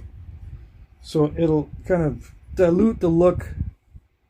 It won't look like this. Like on Dalton, you'll see this very pronounced edge deltas or whatever on Daltons, let's say, but they're not sharp except near the very tip. On the sides of the Daltons, if you look at casts of Daltons, areas that look like this, they're not sharp, just like this is not sharp.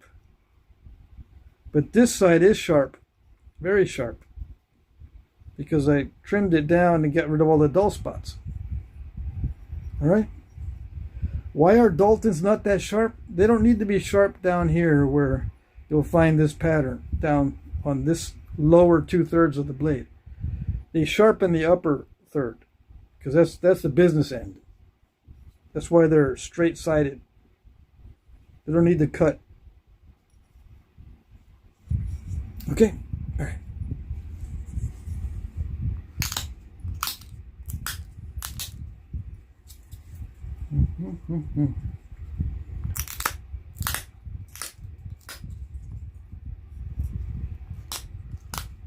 Somebody's leaving already? We're almost at 2 hours. Yep, it's 1 hour and 40 minutes so far.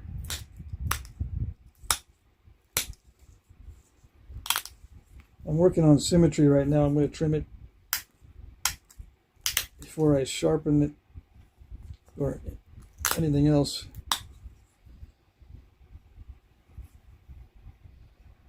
Trim it a little bit to get symmetry, and then I'm going to thin it down where it needs to be thinned, and then do the sharpening. Sometimes I can thin it and sharpen it at the same time. Sometimes.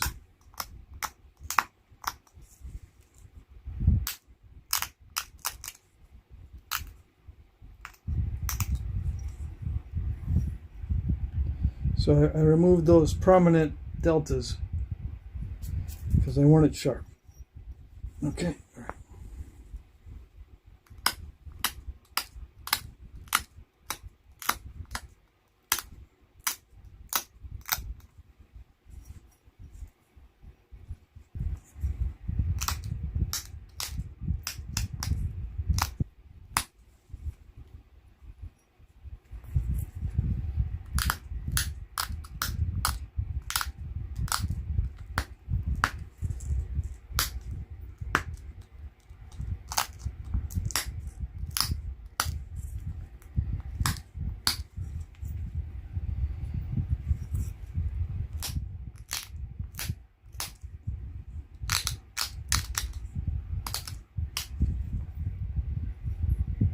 Okay, so wherever it needs to be thinned, I'll thin it. Yeah.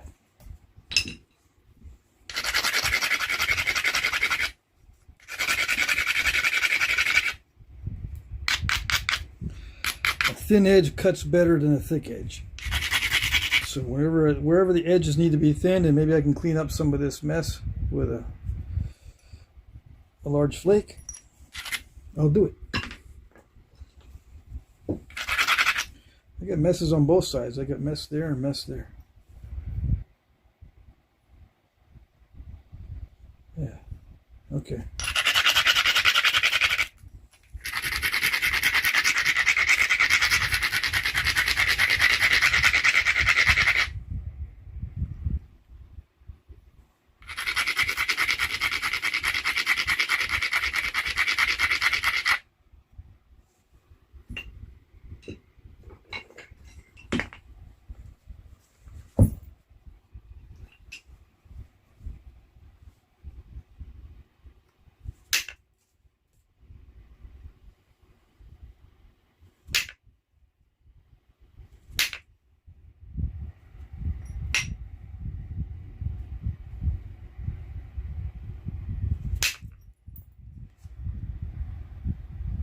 Yes. Yeah, it looks a little bit better. Now we got to do that side. In a minute. We'll do the other side in a minute. Come on. No? Just a little flake. I'm just trying to trim it. Yeah, I'm going to have to do it with pressure. Okay. Let's see.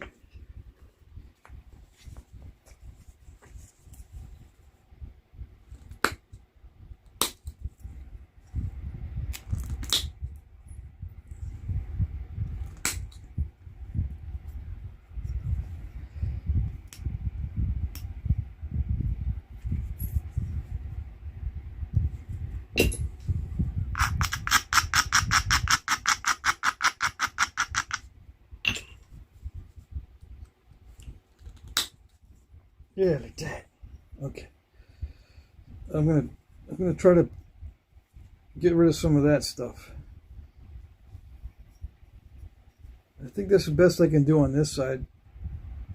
Took a big flake right here.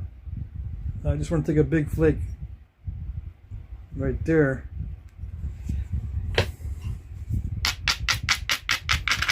Hopefully.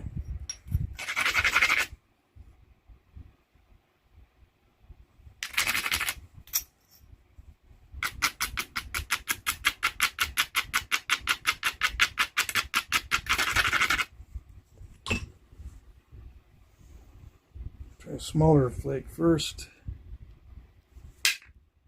No. Yeah, it's going to be tough to reach that area. Okay.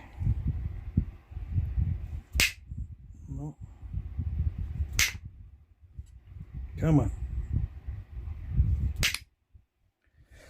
Okay.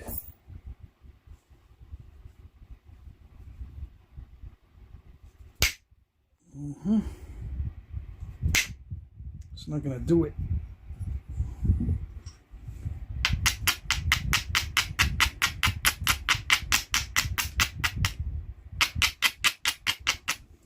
So I'm removing some of the edge to make it even closer.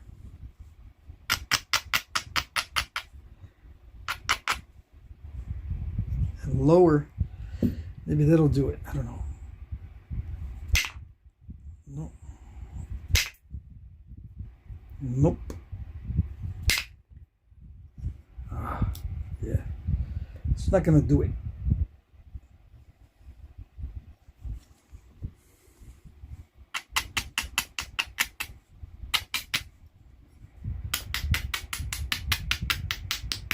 I could do it with copper, yes.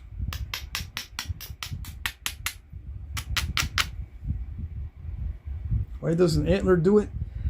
Because it's too soft. I can't direct the energy as well.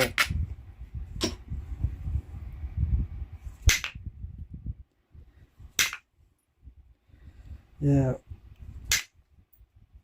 It's too soft.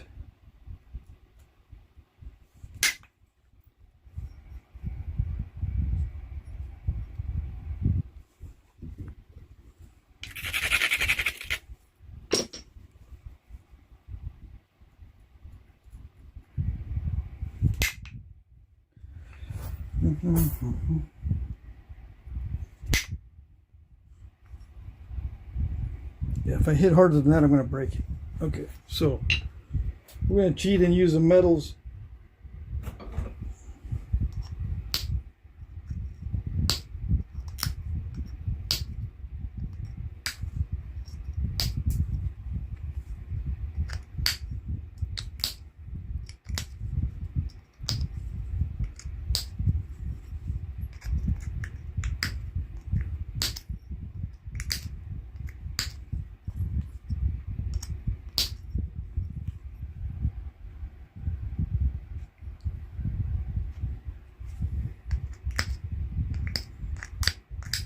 Steel.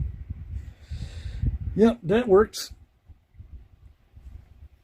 The flakes did travel enough, but they got stuck. They're sticky. So I mean, they met up, but it took the steel to be able to push them to the final distance. Yeah. Anyways.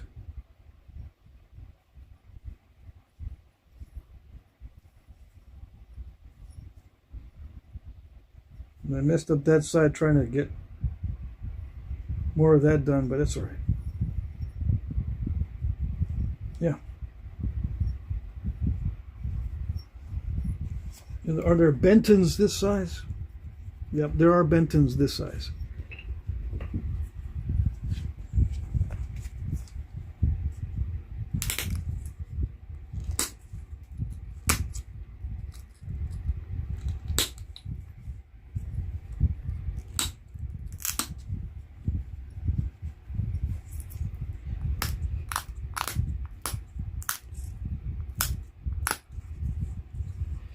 Bentons have a flat base.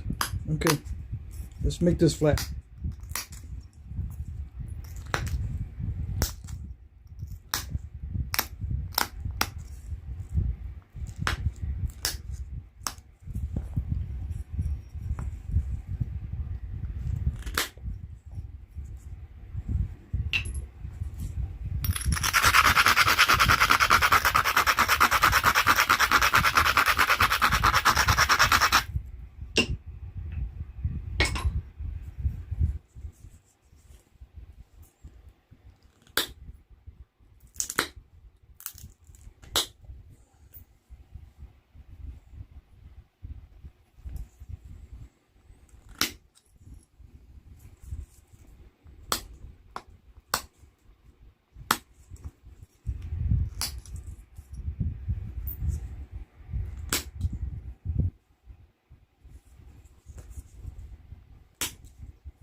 can't remember if I ground down this side or not.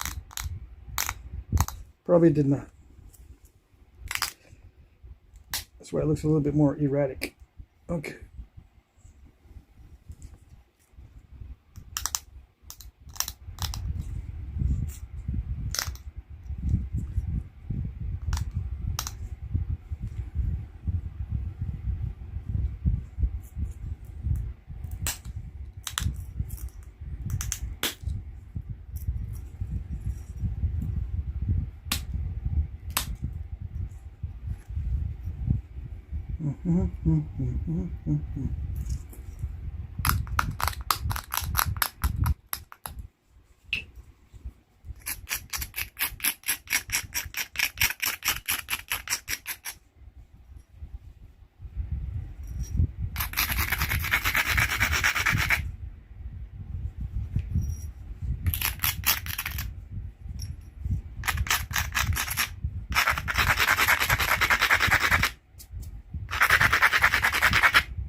Come on.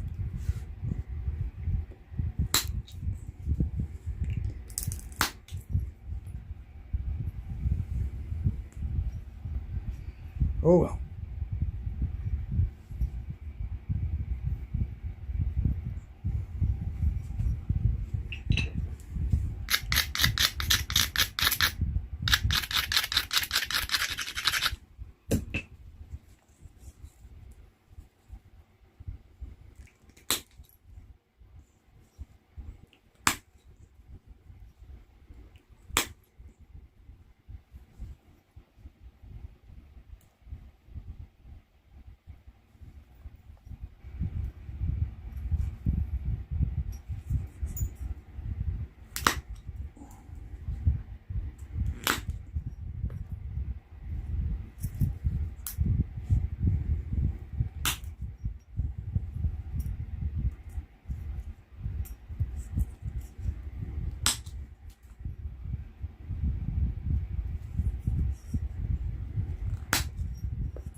Okay, so Bentons are corner notched, apparently.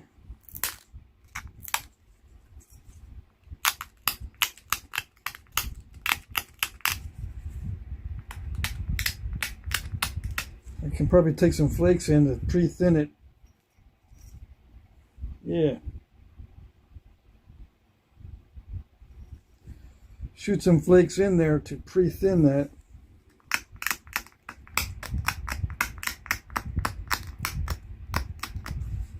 Thin this base down a little bit more also. Okay. Let's see if I can get in there with indirect percussion. I might be able to get into that notch, but I don't know. Yeah, probably not. Unless I grind this down. Alright, let's see.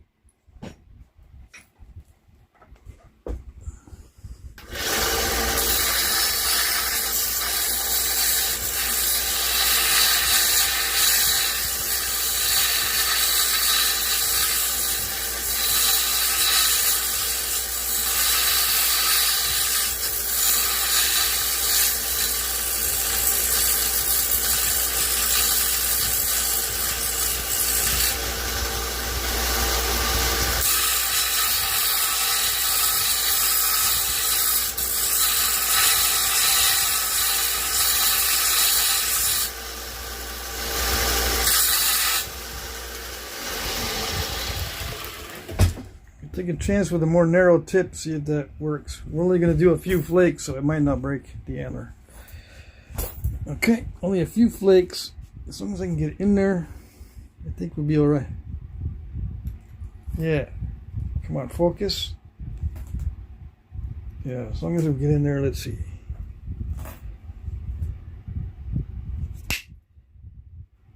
Well, we tried. Let's see.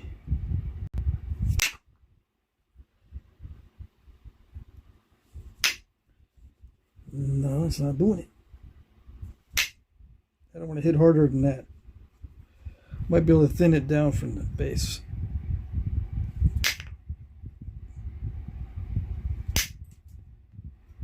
Yes. And we might be able to get it. If I don't break it.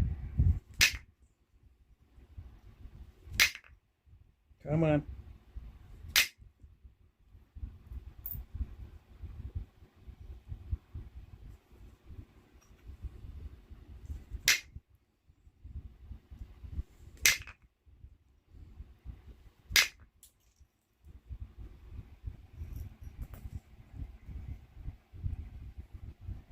Interesting, but it didn't do it exactly.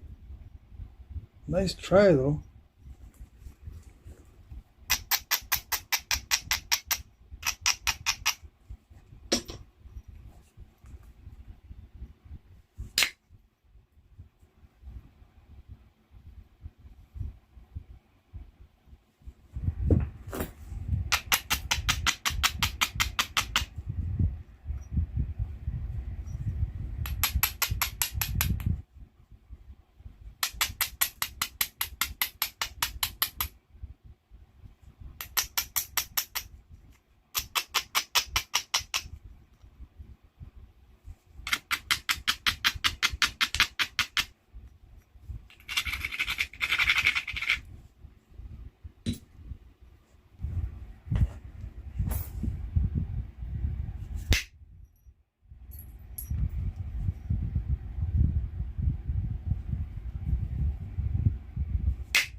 Very crackly.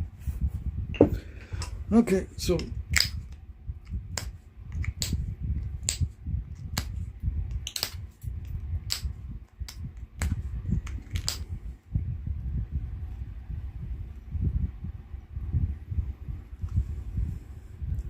super crackly. Yeah, it's all right.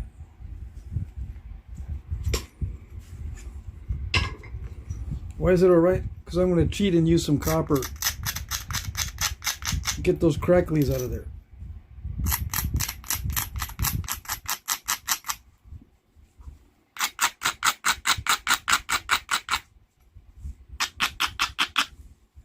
Why doesn't the antler do it? I'm losing energy somewhere with the antler. I don't know if it's the softness of the antler or what. But I'm losing energy. It doesn't have enough energy to push through.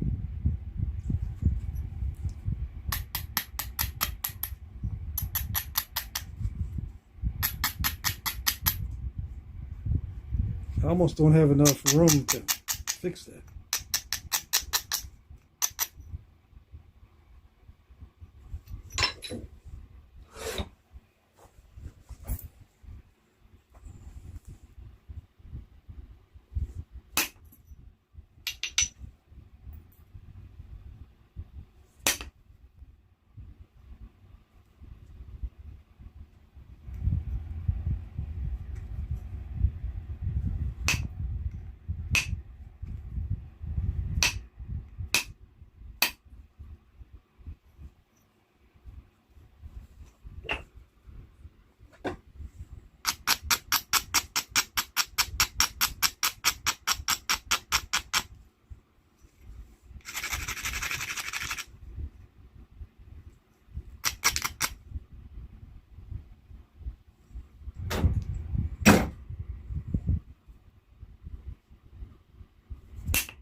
Yeah, that's good enough. The copper can make it look prettier, but let's see.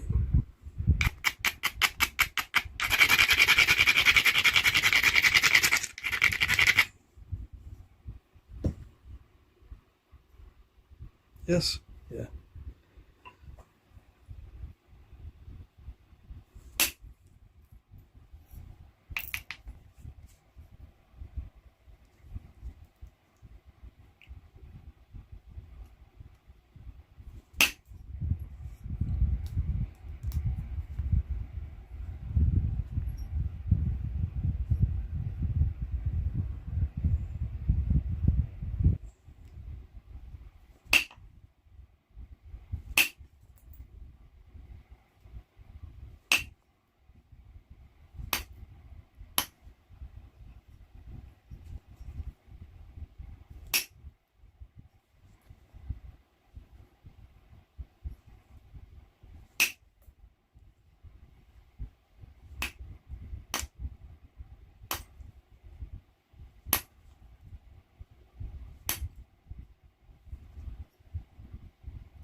Okay, let's see. Good enough.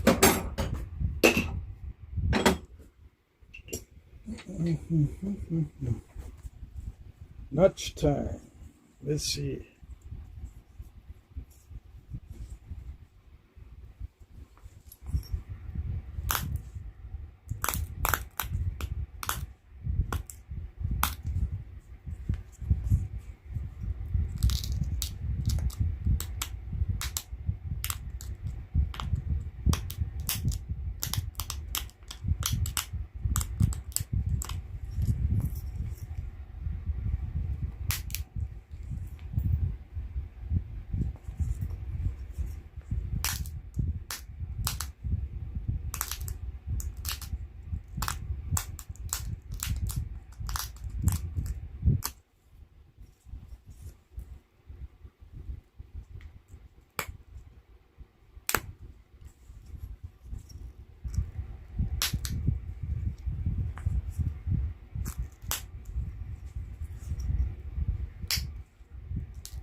Yeah, it looks like some of these Bentons had a concave base. So I'm going to put in the concave base so I can thin it down some more. This side, I need to thin down this side here. I need to thin down that side. Just a little bit. So it looks symmetrical.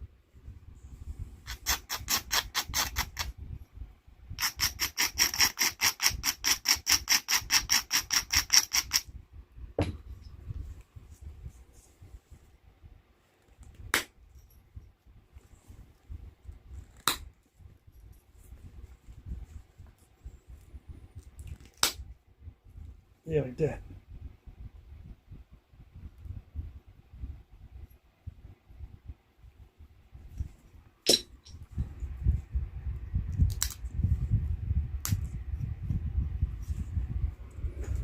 So Benton's had a pretty simple stem.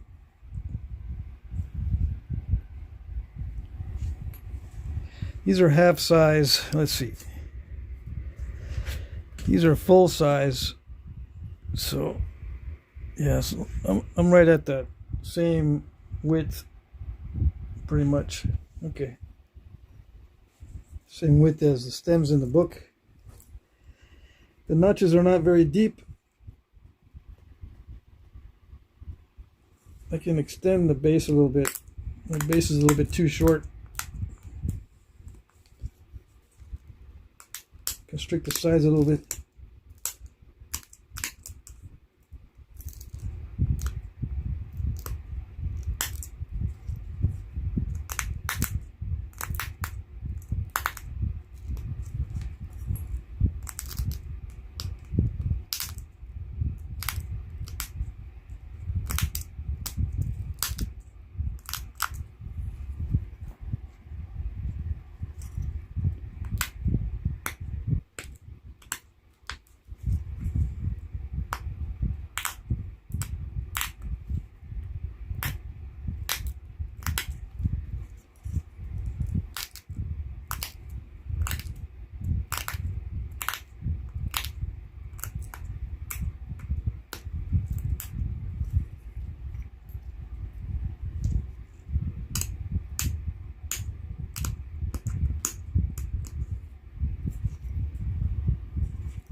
Okay, come on. Just when it starts to get interesting.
Okay.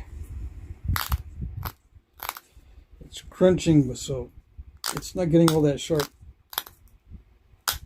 Oh well. Probably have to sharpen this more. Yeah.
Okay.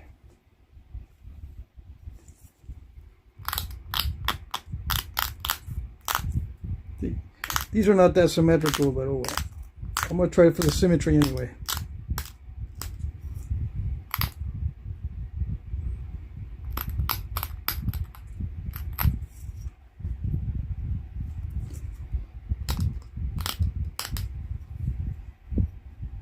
Yes.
thin enough.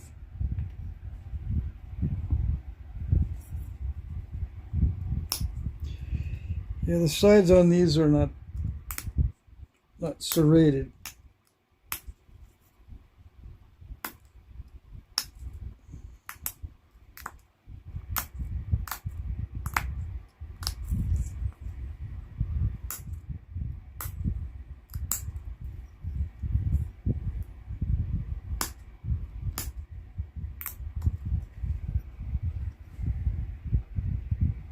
Yeah.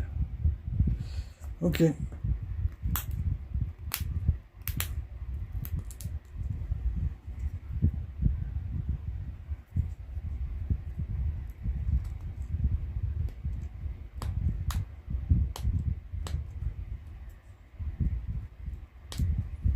Stone's chewing on the antler. It's a little bit too tough for this little flaker. What am I doing? I'm trying to match the other side. It has a little kick out right there, so this one is... I'll show you. I gotta do it with the copper because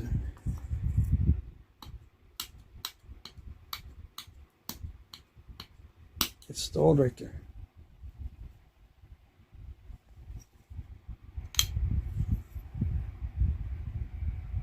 Okay. I see on some of the Bentons I get that little kick out at the bottom. I don't know what to call it. Alright, so that's it. Ed Gould says, looks fine, Patrick. Cool. Yeah. I'm done with it.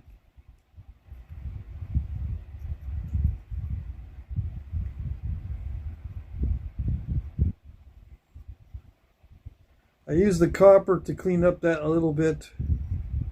Took a big flake here, took some big flakes on the top or in the middle of the blade. Get rid of some of the crushed spots. It does start to get crushy and flakery when, not flakery, crackly when it's thin. Yeah. But other than that, it's okay.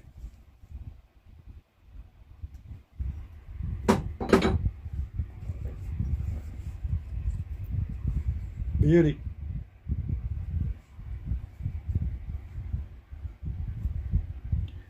I got some knife handles. I got new knife handles in here. But I might be too big for the Benton. Yeah, too big. I gotta make some smaller ones. The Benton fits good in a couple of these.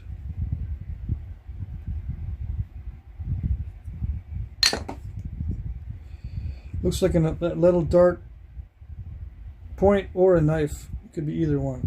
Some of these are huge, so they look like knives. But the smaller ones are little dart points, I imagine. I don't know. Okay. All right. I'm tired. I'm going to say good night. Check the chat, and that's it.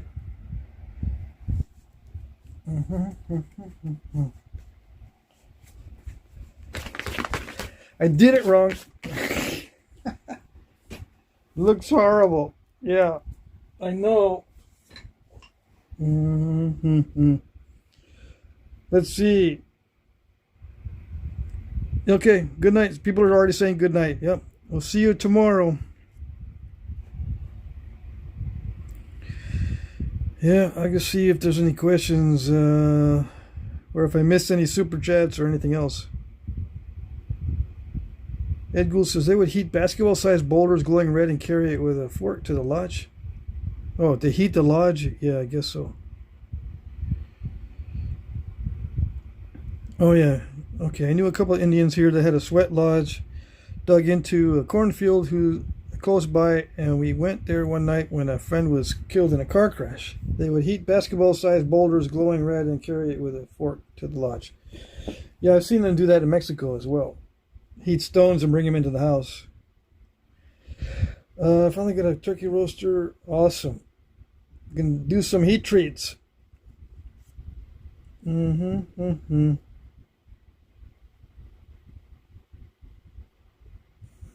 else is here? Chronic Doom Scroller said, nice chipping. Thank you, thank you. All right, if I missed your question, I apologize. Yeah, I don't see any questions. So, let's see. James Blankenship, what kind of angle are you using when you're doing indirect percussion? I don't mean to laugh at you, but there's an old joke. The angle is always 52.6 degrees. The angle is whatever works. If I tell you a specific angle, it probably will not work for you. Just whatever angle works. What I can tell you is where the bass line is.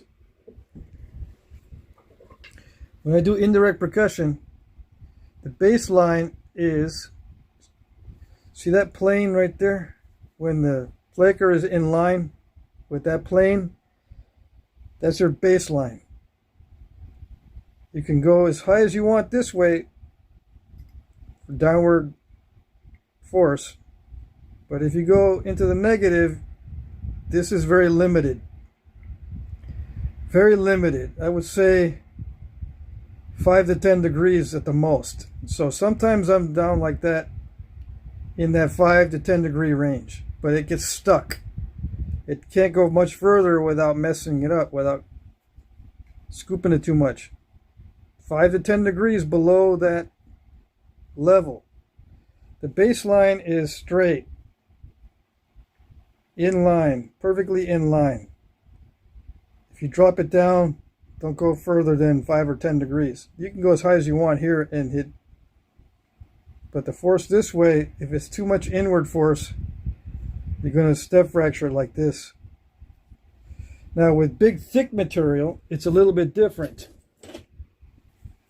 When you have more room, you can adjust this further down. The more room you have in the piece, the further down you can adjust it, but it gets stuck maybe around 15 degrees and that's it. Don't be going crazy and hold it like this and then hit it. All right, the bass line is always straight. That's where most of your hits occur, straight. You can hit as high as you can go as high as you want this way and hit downward.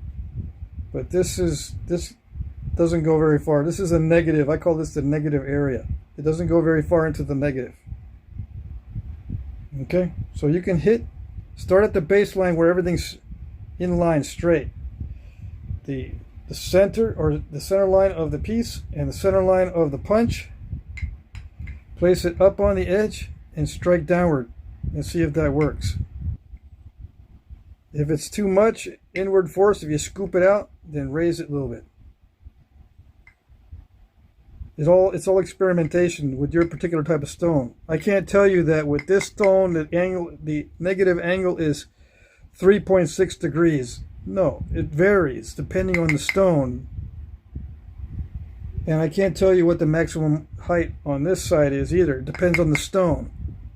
Every stone has subtle differences, even within the same types of stone. But if it's thick like this, you have more negative area to work with. When it's thin, your negative area is very, very limited because any deviation in there, see how there's not much room? Any deviation is going to be way too much scoopage. So you're hitting mainly like that. A little bit downward in the negative area, just a little tiny bit in most cases. Okay, so there's not one angle. There's a range of angles depending on your stone. In the negative, most of the hits are in the 0, and some hits are up here in the positive. Okay? I don't know if that question still was... if the guy that asked the question, whoever asked the question, if you're still there, hopefully that answers it. I say the guy, but I know who it was. I just forgot who it was. Oh yeah, James. Yeah. It's not one single angle. There's a range. And you have to find that range, that one sweet spot that'll work. Just a random Bigfoot. Wonderful job, man. I was wondering what you thought about Elk River points being a different type from Benton's. Do you think they should be? Always have a wonderful rest of your night. Elk River and Benton. Let's see. Where is the Elk River? A, B, C, D, E. Let me look and see. Elk River looks very similar to Benton. Same time period? It looks like the same time period. 6 to 4,000 BC or BP, 8 to 5,000 BP. So these were before. The Elk River is older with a longer stem. Yeah, these stems are longer than the Bentons.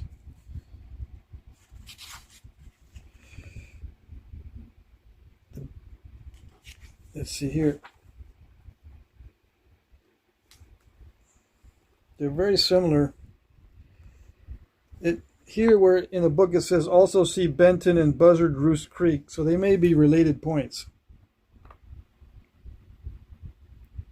This looks like it was earlier than the Benton, so it might be just a continuation of the same style.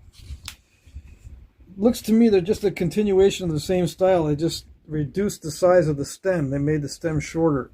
Maybe on the knives the stem is shorter, and the projectile points the stem is longer. These are also more narrow. Yeah. These also have more diagonal flaking on them. So I think it's just a continuation. The Elk River looks like a continuation or very similar to the Benton. I just wish we had side views, because if they're thinner, then yeah, they're probably a different type.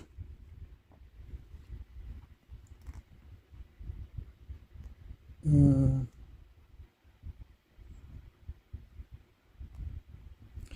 the book it says it's believed to be related to Benton points. They look very similar, but these are just more narrow. It looks like they were resharpening these with the parallel flaking. And these were not resharpened with parallel flaking. Yeah. They may be the same type. Just these are resharpened with parallel flakes. I think they're probably the same type. Just different resharpening strategy and different hafting strategy. These had longer stems in general. I don't know. This seems very similar to me. My opinion is I think they're the same type. Just different ways of resharpening. Okay.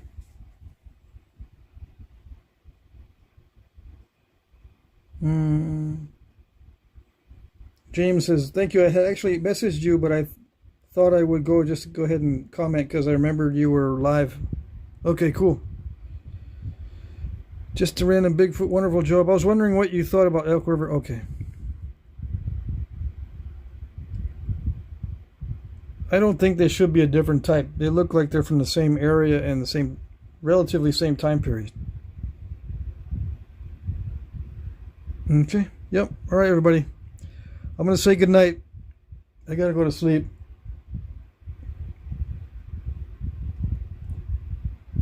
No more questions? No more questions.